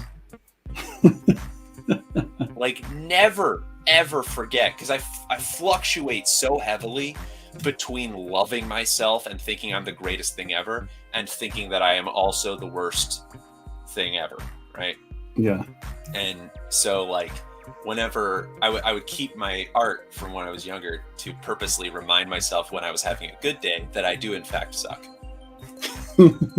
I think that's what it was. I never said that out loud. I never like made that, but like, I think that it was me going, you have to remember you're terrible. You can't sit there and like worship yourself. Yeah. And I don't know. Why did I bring that up? Oh, because you brought up the deleting old videos and stuff. Yeah. There's after like it became a lot easier to delete stuff on like digital stuff. I started to move away from that, Mm-hmm. and I don't know. I think I need to like I don't delete stuff, but I like move it into a back folder that no one can ever find and I can never see. Yeah. And so part of me wonders if I shouldn't like purposely go back and look at all my old stuff Huh. and just like rekindle the self-hatred to really build up my energy, you know? See, I keep all my old stuff as much as I possibly can, Mhm. just because I enjoy looking at how, you know, what I did at different ages, and sometimes I'll be like, oh, that was terrible, and sometimes I'll be like, oh, that was pretty good for what I was doing. I don't know. There's something about collecting the old stuff that I enjoy it. I don't really look at it like how horrible was I? That's just the most worst thing ever. Mhm. That's good. You know, That sounds so- like you're healthy. Well, I don't know. I've been to a therapist like 3 times in my life, and I don't plan on ever going. I'm kidding. I'm not. I am not advocating for staying away from therapy. It's very helpful to everyone. I feel like that was a bit of a dangerous joke to make. Therapy is good. Well, can be. It depends on the therapist. Yeah, it could be a bad therapist, but it has I've the gotten potential to be some very bad advice that it's like, I think this therapist ruined something. Yeah, Well, I mean, you forget they're human. Yeah. You know, like you're like, Yeah, they don't have the end all answers. Yeah, It's just their perspective.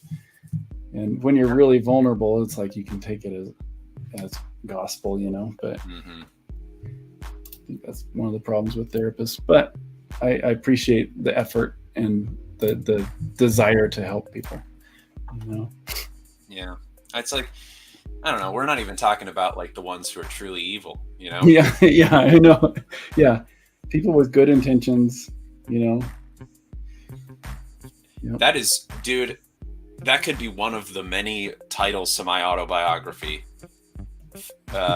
Putting my best foot forward into a pile of dog poop is like, I have done so many things where I'm like trying to actually help and then only hurting them, whoever they are, Mm. myself included, just destroying my own whatever career or life, just going, but if I do this way, it will be better. Yeah. It's so hard to know what the right decisions are with careers and stuff, you know. Most of it is up to chance, you know, being in the right place at the right time. So, and then I think we put a lot of weight on us making the right decisions all the time. You know, when really a lot of it's just chance. Yes. So we beat ourselves up for something that happened by chance, you know. Right. I mean, you find ways to blame yourself for a lot of things. And Yeah. that doesn't necessarily mean it is your fault. And I think you're... Can we get back to happy talk? Sorry about that. Sorry, Steve. I feel like this is a happy talk, though. Oh, did Steve in the comments say that? Yeah. I mean, Sorry, it's a fair... Well, yeah. Let me go It's- to comments. Hey, there's John Gum. it's a fair thing to ask for, but I feel like saying it's not your fault and saying, It's you know, Steve. therapy is good is... I think those are happy, right? I don't know. Maybe it's just too heavy of a topic.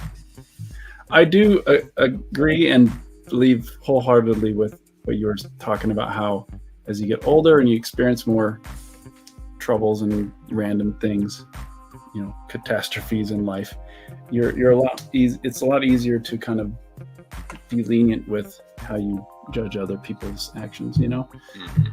So I feel like that fully. Like because who knows? Anyway, we'll get to happy things. So, how's your comic coming, Steve? And there's John Gum. Welcome, John. We got Nico again. Shut up and draw, lol. All right. Here we go. It's because one needs meaning and purpose first, and that comes from context. For example, would you paint a picture if you knew nobody would ever see it? Ooh, that's a great question. That's a good question. I've struggled with that so much. What a like you. Doesn't that feel bad a little bit?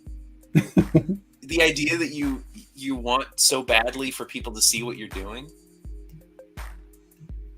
Does like it feel bad? You're saying it like yeah. Nico's saying it like it's the purpose comes from knowing that people will see it, right? Yeah, right. Like, but then like a part of me wonders, isn't that kind of a bad thing? Like, if that's the thing that motivates you, are you doing it for the right reasons? Like, yeah. I'm one to talk. I don't know what my answer is. I just know I did do a lot of art without showing people, but I always collected it to keep it for myself, early on. So do I count as the person who's seeing it? Yeah. I mean, like, if practice, there's a ton of practice that no one has seen, right? Yeah. That I had no intention of ever showing anybody, but it was all kind of for the purpose of getting better so that I could show everyone. Yeah. And even with my practice, I'm like, there's little moments where I'm like, I wonder one day if I could show people and they could see where I've come from. And yeah, yeah. All the practice was like, I need to make sure that I look professional, so that one day everyone will see my new work and it will appear professional. Yeah, at least that's how it was for me. It's, I don't know, like, it's like that same weird argument of when you're on social media and you see that you see a bad comment and you see the person that posted the original content and they're like, mind your business, and you're like, didn't you post this on the internet for millions of people to see? Like, with the intention of millions of people looking at your thing and interacting with it? The mind your business is such a weird thing to respond with on social media, I have to say. But like, it feels very much like that, where I'm like, I would, I hear a lot of artists say this, excuse me, like, I'd be doing this even if nobody read it. I'm like, would you though? Yeah. Especially if it takes all your free time and you're not making any money from it. But you gotta pay the bills and you have to take care of family and people, and like you have all these responsibilities. Are you really? I mean, some people I think look at art as like a medication, like it helps me to just do art for myself.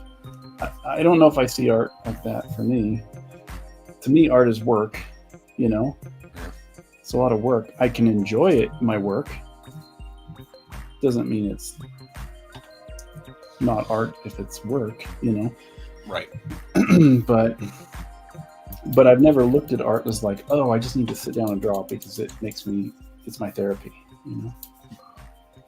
Yeah. But a lot of people do say that. A lot of people feel that way. A lot of people say it, and I just wonder what the ratio is of people who mean it. Yeah. Because like, if you felt that way, would you be posting it on all these places? Yeah. If you felt that way, and maybe you would. Maybe you're just like, yeah, I mean, even if this wasn't available, I'd still be drawing it. And that person can exist. It's just, I wonder, I wonder if like, you're not just saying that because you're lying to yourself a little bit. I don't know. That's very pessimistic, but like, it's the argument that I've had with myself is the point, is I'm like, am I doing this because I desperately need everyone to love me?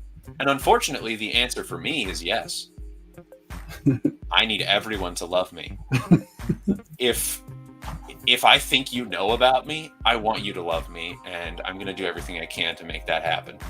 And I will change everything in my story if 1,000 people tell me to. Yeah. If I can hijack your, speaking of, I want everyone to see my stuff. If I can hijack the screen, Yeah. I'll just show a few panels and. Wow. Let's see. I need to get this thing bigger so I can see better. So what episode is this? What issue? This is the opening panels of the first episode. Oh. I'm gonna have to stop before I hit a certain point because I'm not really sure what YouTube is okay with and not okay with, but we will stop right here. Oh, okay. You can guess what's going on down there, but yeah, I have to be That's careful about cool. that. I don't want to accidentally. I did that to myself one time when I did a stream, and I had no idea what I did wrong. Yeah. Oh, And I I've got done that my- so many times where I don't know what I did wrong on a stream. And I my whole stream gets shut down, and I'm like, what did I do wrong? And then later I realized I was drawing a woman, and I was doing like construction work for her body, and it just looked like I was drawing a naked woman. I was like, oh, okay. Yeah. I can see how I was like, I mean, I didn't draw anything bad, so I don't know why. Yeah. Are we ashamed of human bodies now? But whatever. Let me see if I can keep moving here.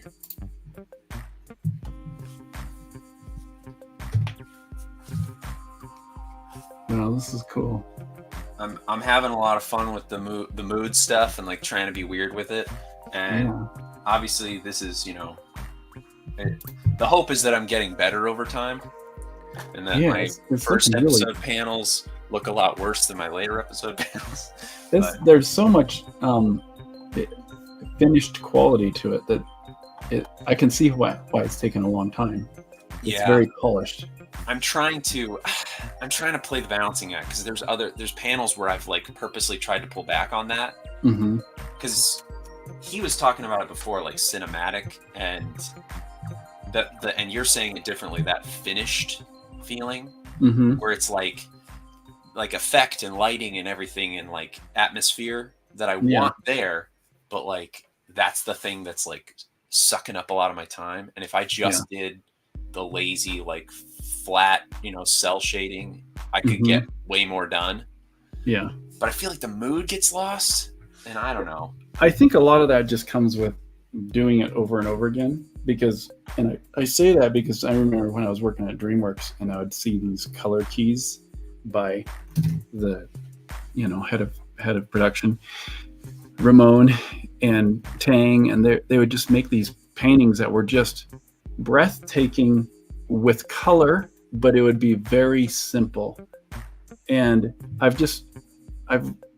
I can't remember any place I've seen it so much, so common, that kind of artwork, to where you have really simple shapes and it's real sloppy and loose, but the choices of color make it look so epic and dramatic.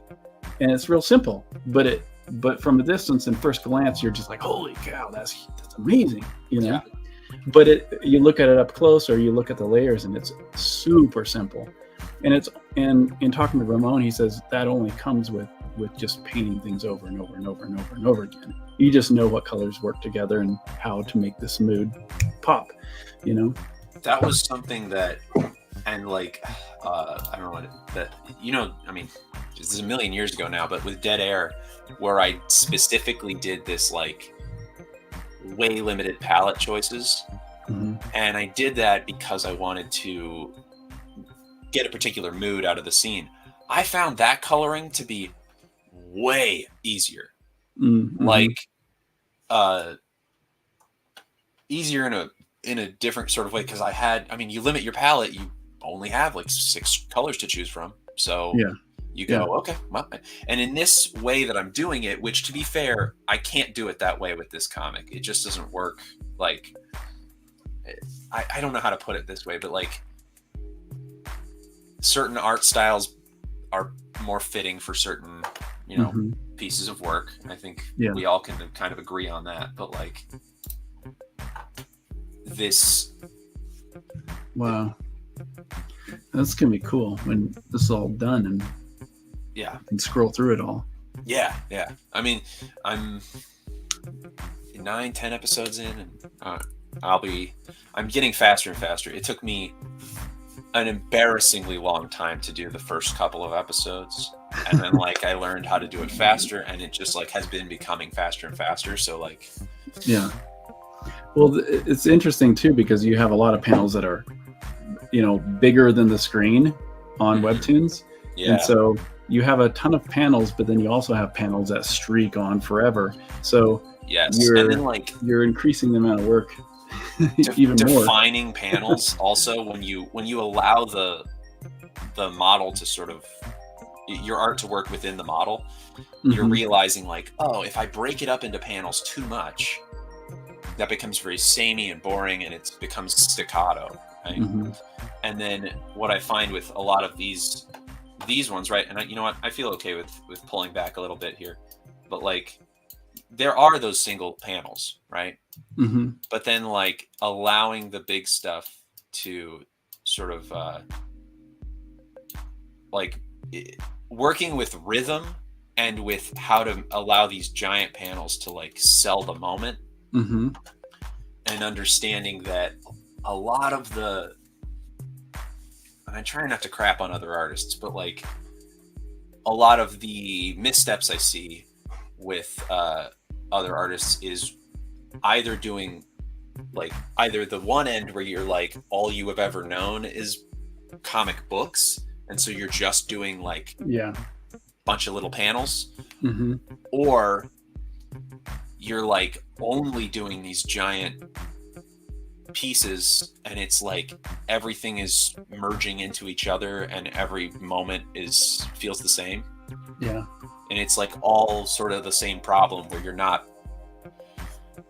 it's sort of the same but different with like comic books where if every page was a double page spread, Mhm.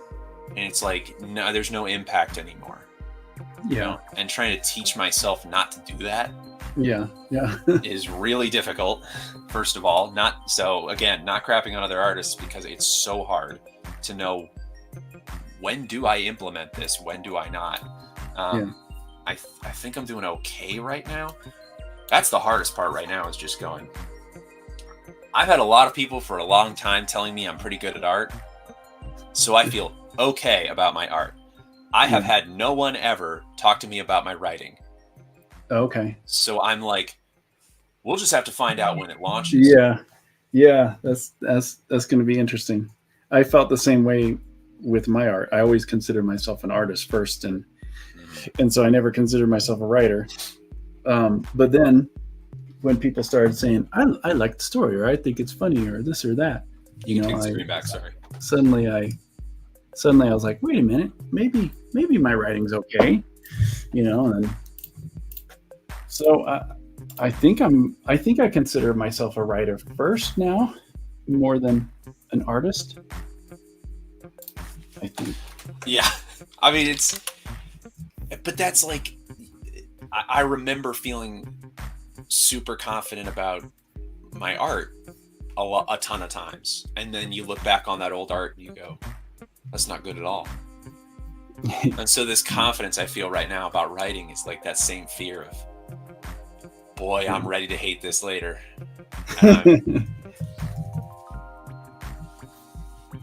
And the hope is that they like divorce me from the work. Yeah. So the hope is that they do read the thing and go like and start to dissect how it sucks in certain ways. And so that they can go like, I don't want comments that say, "Oh, come on, guys, he's doing his best." I want people to be like, why would this character do that? That doesn't make any sense. Or Yeah. I want it to be in earnest, and unfortunately that means I have to ready myself for some really mean comments. Yeah.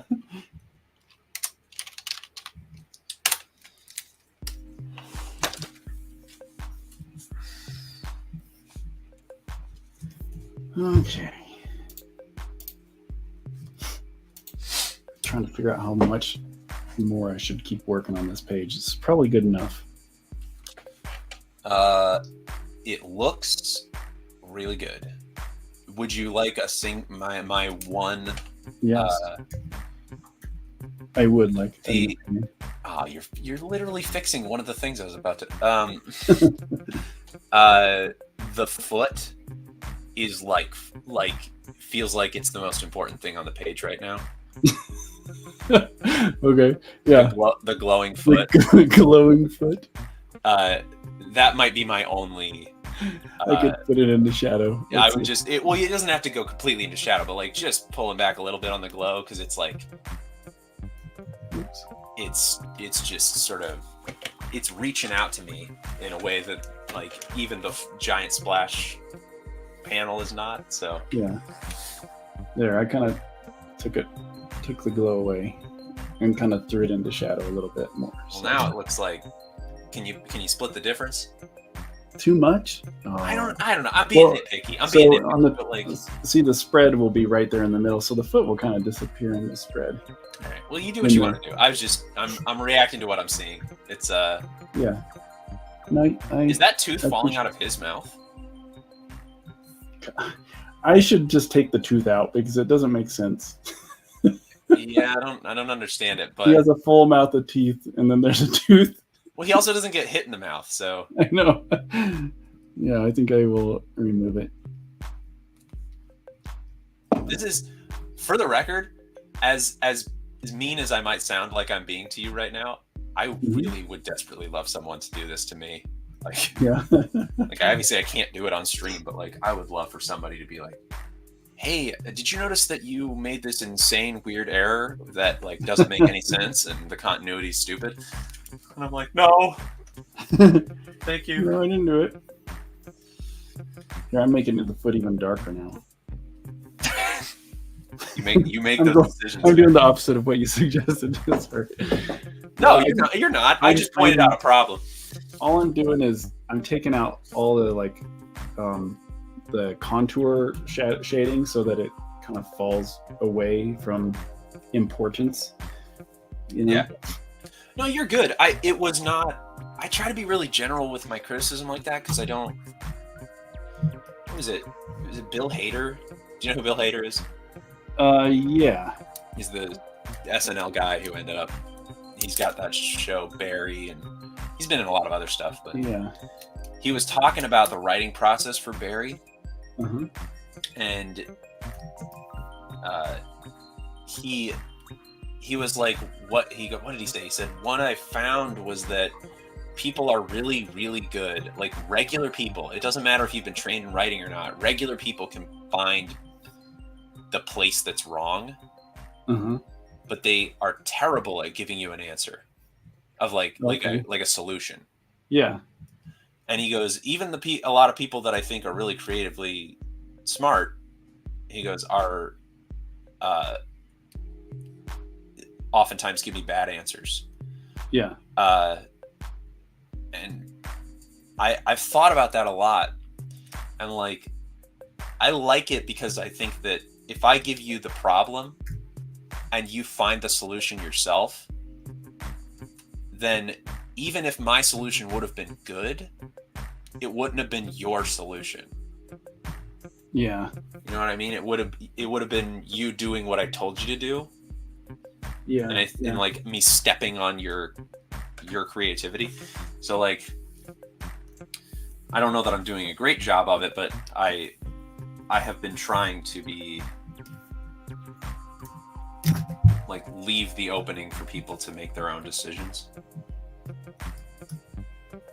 In that respect, just because I told you the problem I had does not mean you have to, Yeah. follow through with it.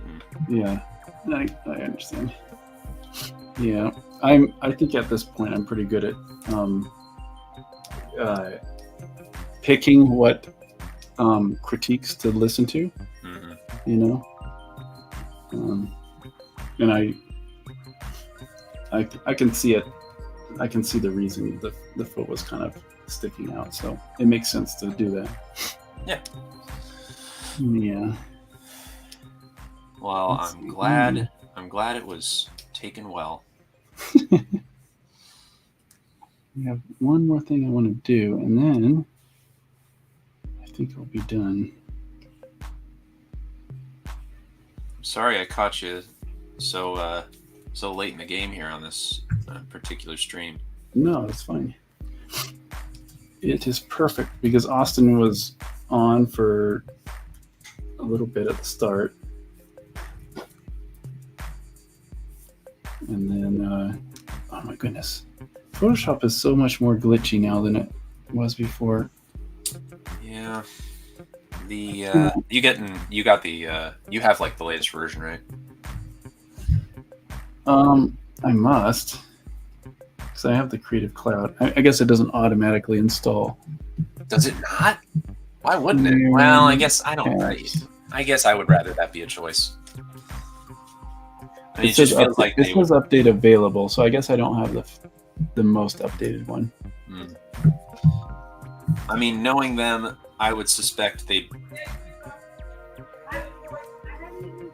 they're happy with that, but you know, they would much rather you just update so that they can steal your stuff or whatever.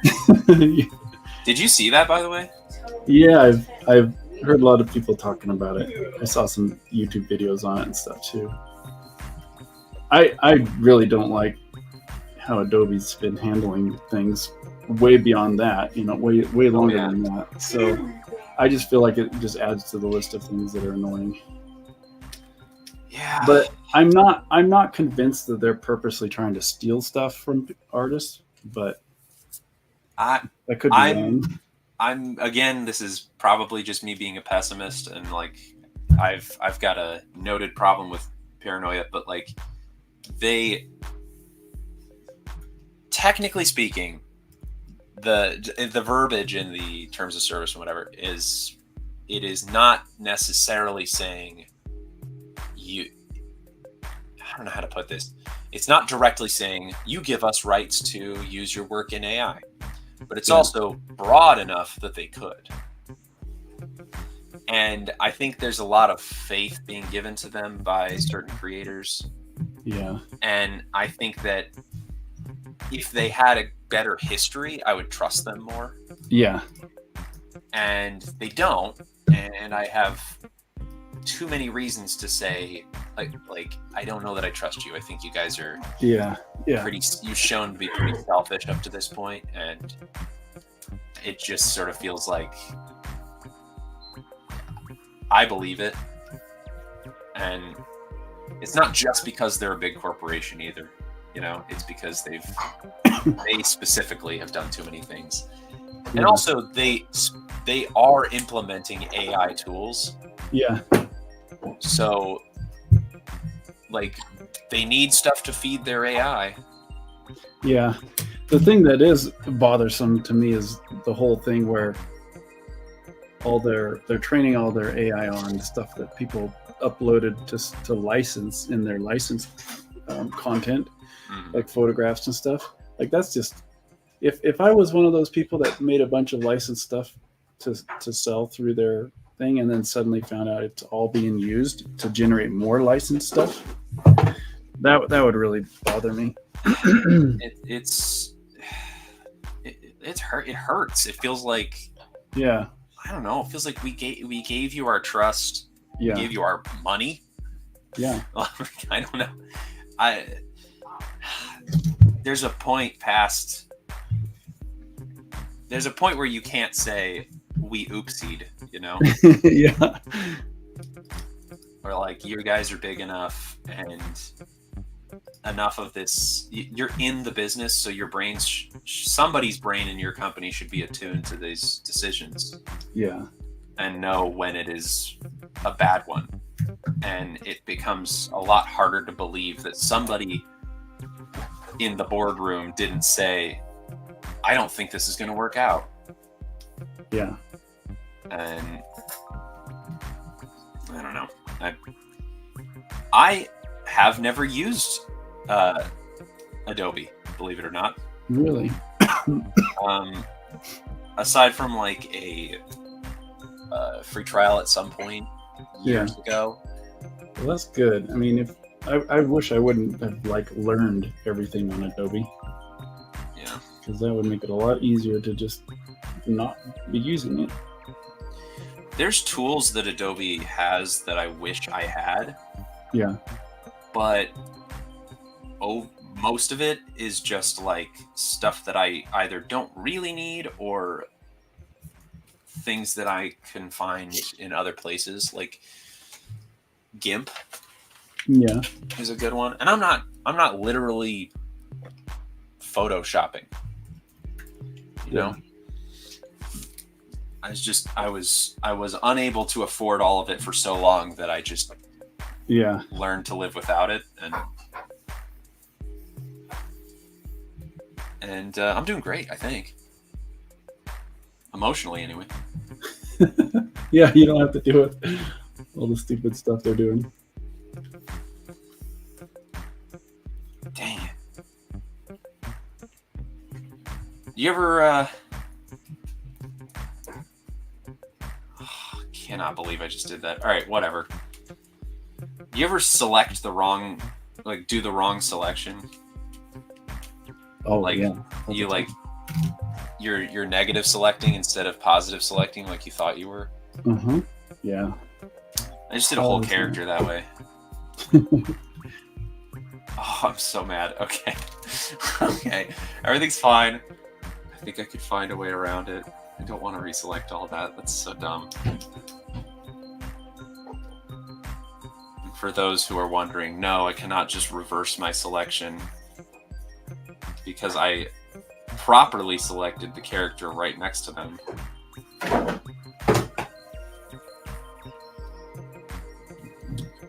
Okay, I think that worked.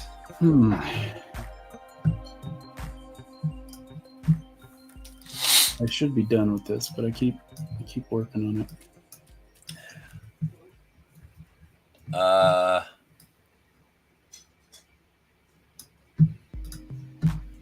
Walk away, man.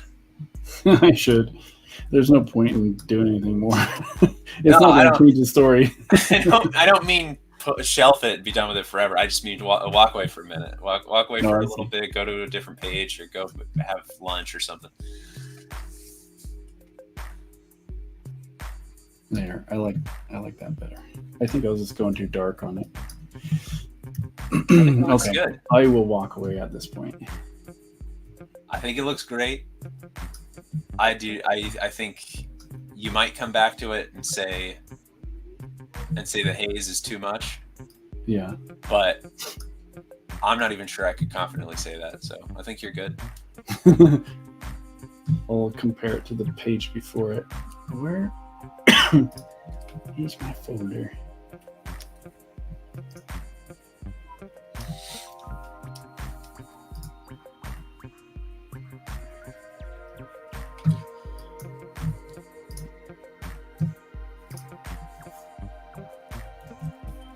You had coloring assistants for a while, right? Yeah. Did you Yeah, ever feel like you could fully trust them? Yeah. I mean, I wouldn't be able to give something to somebody and say completely like do this whole page, figure out the color theory and everything in my style, but I could give something to Adrian, my assistant here, who lives here in town. He was the best because I could do the color keys, so to speak, or the keyframes, key pages, and then I could give him the pages on like in that sequence that need to match that lighting and everything, and he could end up imitating pretty much what I created in the color keys. But if I gave him a page without color keys, without any reference to what I wanted, it usually wouldn't be what I wanted, and that was just my fault because how is he supposed to guess what's in my brain? That's what I keep running into is like little problems that are probably my fault, Mm-hmm. and I'm like, because they're talented, Yeah. and you're like, no, I know they can do it. This has to be me. Yeah. And sometimes it's not. You know, It's just it really is just being clear with the direction. I mean, even at DreamWorks, you know, there'd be really talented people, way more talented than me, working with me, and we'd have a team of say 5-6 people, and a lot of times, I mean, most of the times, the art director, well, all the times, the art director or the production designer would do color keys for the whole script, and then those really talented artists would reference that for that sequence, and they would do amazing work. But the global idea of how the direction was going to go for the project would be established by one person, you know. Mm-hmm. And so when you're hiring someone, you have to establish that art direction. Otherwise, you're giving them the art directing title, you know? Yeah, and So so much of my frustration has just come from me realizing that it's like either it's me having given terrible direction, or me going, well, this is just one I would have redone myself too. Like, if I would have done it this way, and then I would have been like, I don't like it. yeah, Like, they did it the way I would have done it, and I didn't. I would have had to figure that out in the moment. yeah, But there was one thing that I did recently that I realized I've been trying to, like, I leave little notes, right? So that they can reference, like, angle of light and whatever. uh-huh, And one of the easiest ways to do it is just to put a 3D arrow showing which direction the light's coming from. mm-hmm. And every once in a while I'd get a panel back from them, and I'd be like, why does this keep happening? They're lighting it weird, and I don't, it's like multi-light or something. I can't. Uh-huh. And I realized they were, the way I was drawing it, they've been interpreting it like a single point light. Mm-hmm. So, like, if I draw the point on a panel, like right here, and there's like 4 characters in the panel, Oh, they're gonna light that all the characters as though they're being lit from this single that point. point in the room. Yeah. And it's a completely understandable misinterpretation of my note. Yeah. And I never explained to them that I meant, no, think of it like a sun. Yeah, It's coming from that direction on all the characters. yeah, And it's like, that's my fault. That's not their fault. They can't at all feel bad about that. They shouldn't. And I just, like, I don't know. I just need some genius who can deal with my bad direction is really what I need. yeah. It's just learning. It's learning how to give the art direction that someone can understand, I think, you know? Yes. It's easy if you're doing it all yourself, because you don't have to explain it so someone else can get it. So, yeah, I could try to call up Adrian again. I don't know if he would be too busy now to help me, but I'm going so fast on this stuff that I don't feel like I need to. Well, it's if you need to. Yeah. You know? Yeah. Can I give you another note? Sure. The haze that's happening on that second spread Mhm. is that's from, like, the dust of going through the brick wall, right? Yeah.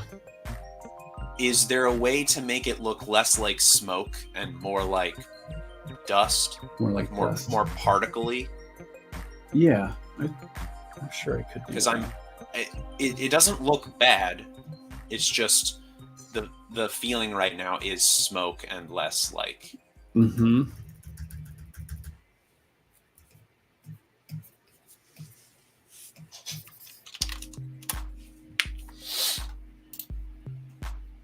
Try something.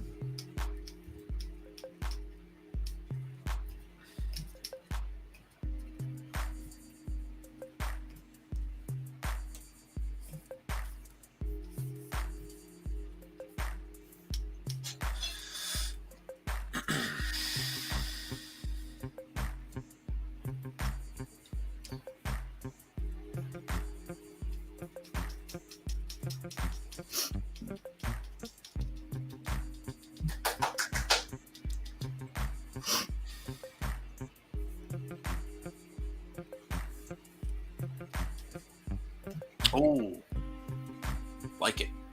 You like that better? I mean, I like it. Yeah, I think it's doing it better. It wasn't bad before. It was just Yeah, I think that works better too. Okay, I'm gonna stop there because otherwise this will just go on forever. Okay. I looked at it on my other screen and it's really small on the stream. I'm like, oh, I need to change this and that. Okay. Anyway, I should go because there's some delicious food waiting for me. Yeah, you kids have gotten huge, by the way. Yeah, they have. I just watched some grown man walk through your background there. I was like, holy cow! Watch how you have a burglar. A burglar? I don't know if I'd say that. Someone's breaking in your house, Jason. A burglar with, I believe, just in his boxers, just walked past. Just his boxers in the background. Yeah. No, Really? he's just. What is it? I don't. He's walking with a boxer on. Fuzzy, have you met? I haven't introduced you to Joy, right? We've not met yet. But, I've seen enough about her. Hello. This is Joy. It's nice to meet you. Nice to meet you too. Yeah, she's been here about 2 months now, so Oh, that's fantastic. life is good. And And is completely it- different now. Is this more of a permanent thing, or is it just visiting for now, or what's the? It's permanent. We signed paperwork, so Awesome. we're married. That's fantastic. Yeah, it was super small. We're gonna do a more official or a bigger like a ceremony in the Philippines later on Awesome. for her family, but here it was just super simple. So it was good. Well, that's though. great. So, well, I will send you another email when I'm going live again. So Yeah, Um, fantastic. I I'll don't know try how to many get- times I'll be able to make it. You know, yeah, it's life is okay. life. I've got a 5-year-old, but Yeah. Well, I don't know how much I'll do it, but every time I feel like doing it, I'll keep popping on. So absolutely, wow, man. 3 hours. We've been going 3 hours. No, you've been going 3 hours. Yeah. All right, guys. Well, thanks for watching. Thanks for everybody in the chat, and thanks Fuzzy for coming on. And Absolutely. good catching up a little bit. And we'll talk to you guys later. See you later, dude. All right. See ya. And